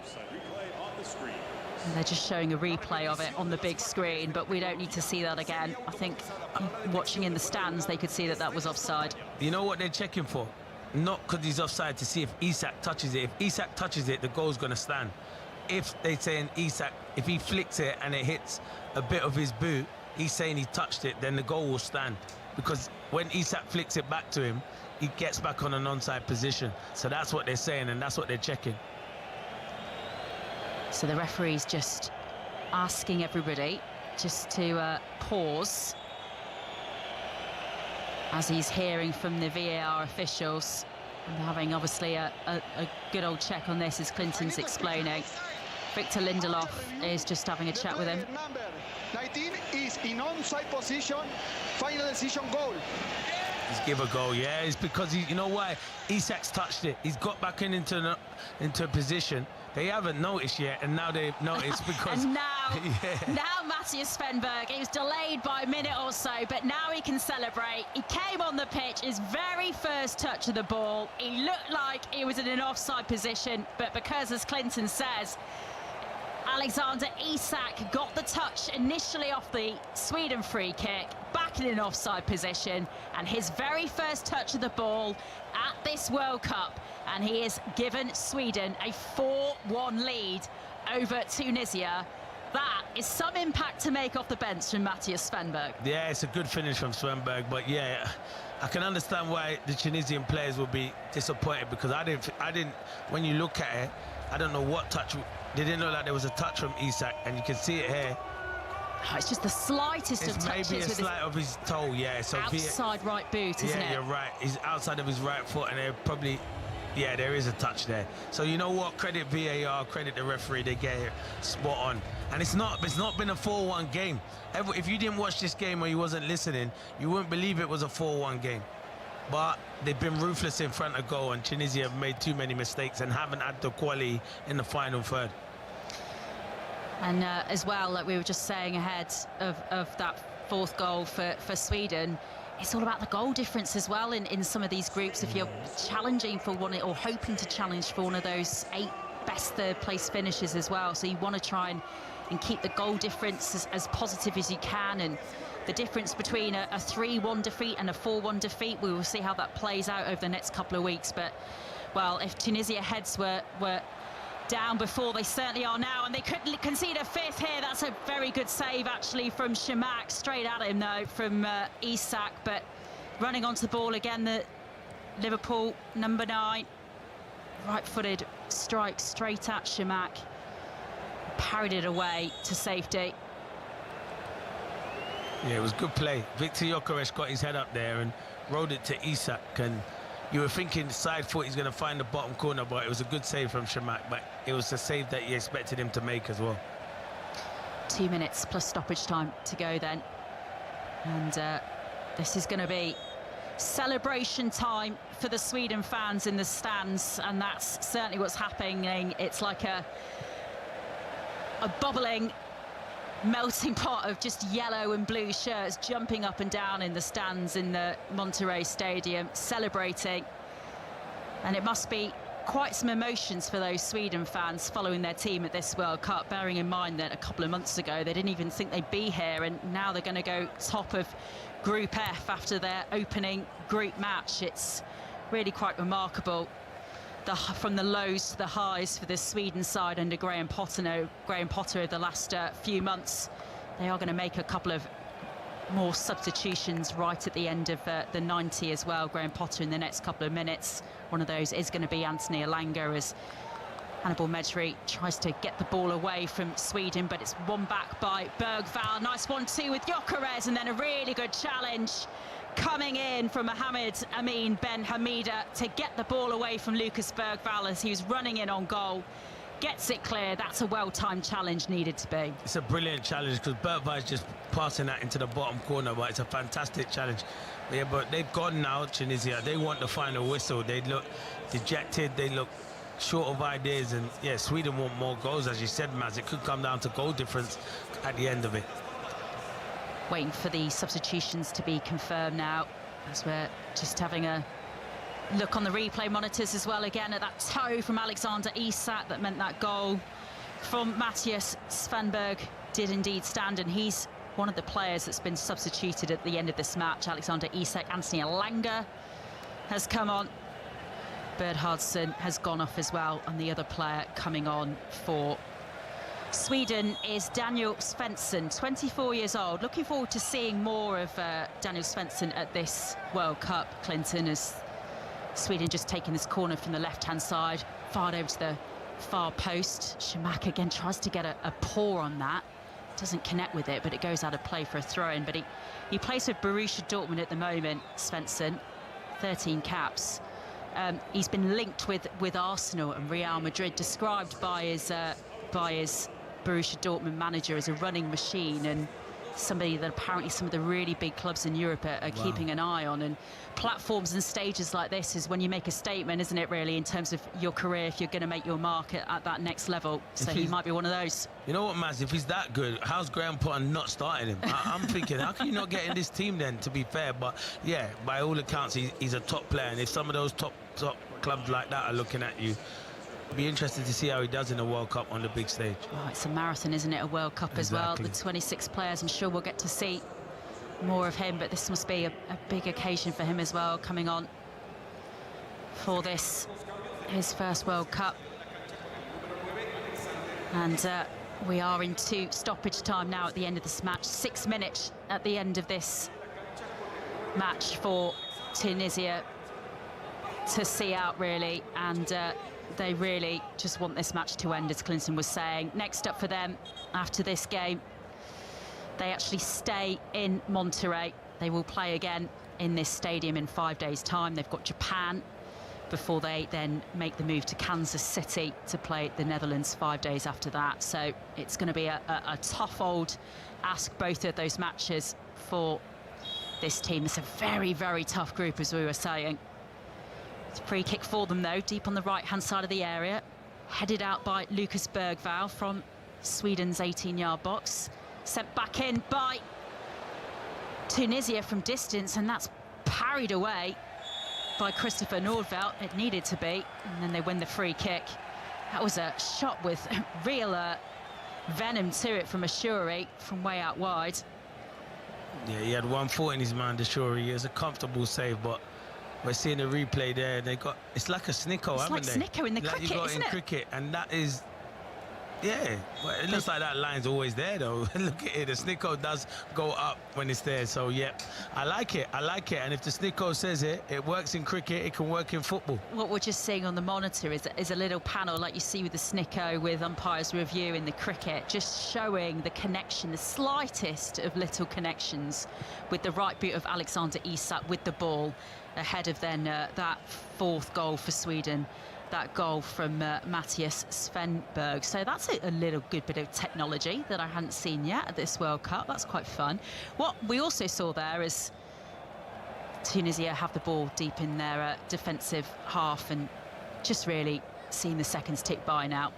We're into the 4th minute of 6 minutes at the end of this match. I don't know if you just saw there, Clinton. Alexander Isak looked like he was just getting a little bit of treatment on the sidelines as well. So, look, he played more minutes than I think we were expecting as they try to get forward into Sweden's area. Flag goes up. It will be a Sweden goal free kick with them leading by 4-1 and 2.5 minutes of stoppage time to play. But he was just getting a little bit of treatment. Which is, I think that's just normal procedure for Alexander Isak. I did think he played a lot longer than I expected him to, but he would know his body. Graham Potter would know. He will speak to the medical staff, and that's just precautionary. I don't think there's anything wrong with Isak, and he smiled when he came off, and he's had a really good game. So yeah, they'll need him moving forward if they want to get to the next stages of the World Cup. Free kick taken long by Sweden to the feet of Gyökeres. He was just lurking at the edge of the Tunisia 18-yard box, as he has done for much of this match. The link-up play between him and Alexander Isak will be the real positive for Graham Potter, obvious as well as the 3 points. Yeah, definitely. I think the two of them are going to be vital for Sweden if they want to progress and do anything in this World Cup, because you're only as good as your strikers sometimes, and them two have been a threat all evening, and they've got a goal each, and Isak's got an assist as well. So yeah, and Gyökeres as well. So it's been a good evening for the two strikers. Gyökeres just brought down, wants the free kick, doesn't get it. Good challenge, says the referee, from Ben Hamido as the ball goes out of play for a throw-in on the far side. We're into the last minute of the 6 additional at the end of the second half. Sweden are comfortably going to win this match, but as Clinton Morrison has been saying, it really hasn't felt like a 4-1 victory, really. Sweden very positive for long parts of this match, but they've conceded a 5th. And that is a second goal of the evening for Yashin Ayari, and it's another great right-footed strike. A second for Ayari, a 5th for Sweden, and they finish this opening match of Group F with a flourish. Sweden 5, Tunisia 1. Yeah, Ayari's been outstanding. I like him in midfield. He's got a great striker on it. We've already seen that with his first goal. But yeah, once it comes to him in the box, it's a fantastic strike. He just drills that past Shamak into that bottom corner. Fantastic technique from Ayari. It was first one he didn't really want to celebrate. He definitely celebrated that one, and it was a fantastic strike, and he should celebrate his goals. You're at a World Cup, you're on the best stage, and he's dominated midfield. Bergvall does well, but once it comes out to him, what a strike that is into the far corner. It's slightly to the right from where he struck his one in the first half, and also he had less time on the ball this time because he was running onto it. So which one of the two do you prefer, Clinton? This one's the best one. This one's the second one's the best one. Yeah, the technique's amazing. The goalkeeper Shamak has no chance. Maybe he could have done better in the first one, but this one's great technique from Ayari. Well, it's smiles and applause from Graham Potter on the sidelines. He will be absolutely delighted. That is a statement win for Sweden as the full-time whistle goes. 5-1. Sweden have won their opening match of Group F. They have beaten Tunisia emphatically. And there are lots of positives for Sweden and a lot of work to do for Tunisia and Zabri Lamouchi's side. The goals, again, as they played out in the first half, it was a goal 7 minutes in from Yashin Ayari, a lovely right-footed strike from outside the area. Then Isak and Gyökeres combining. Isak with a finish with a run down the right-hand side. He made it 2-0 to Sweden on the half-hour mark.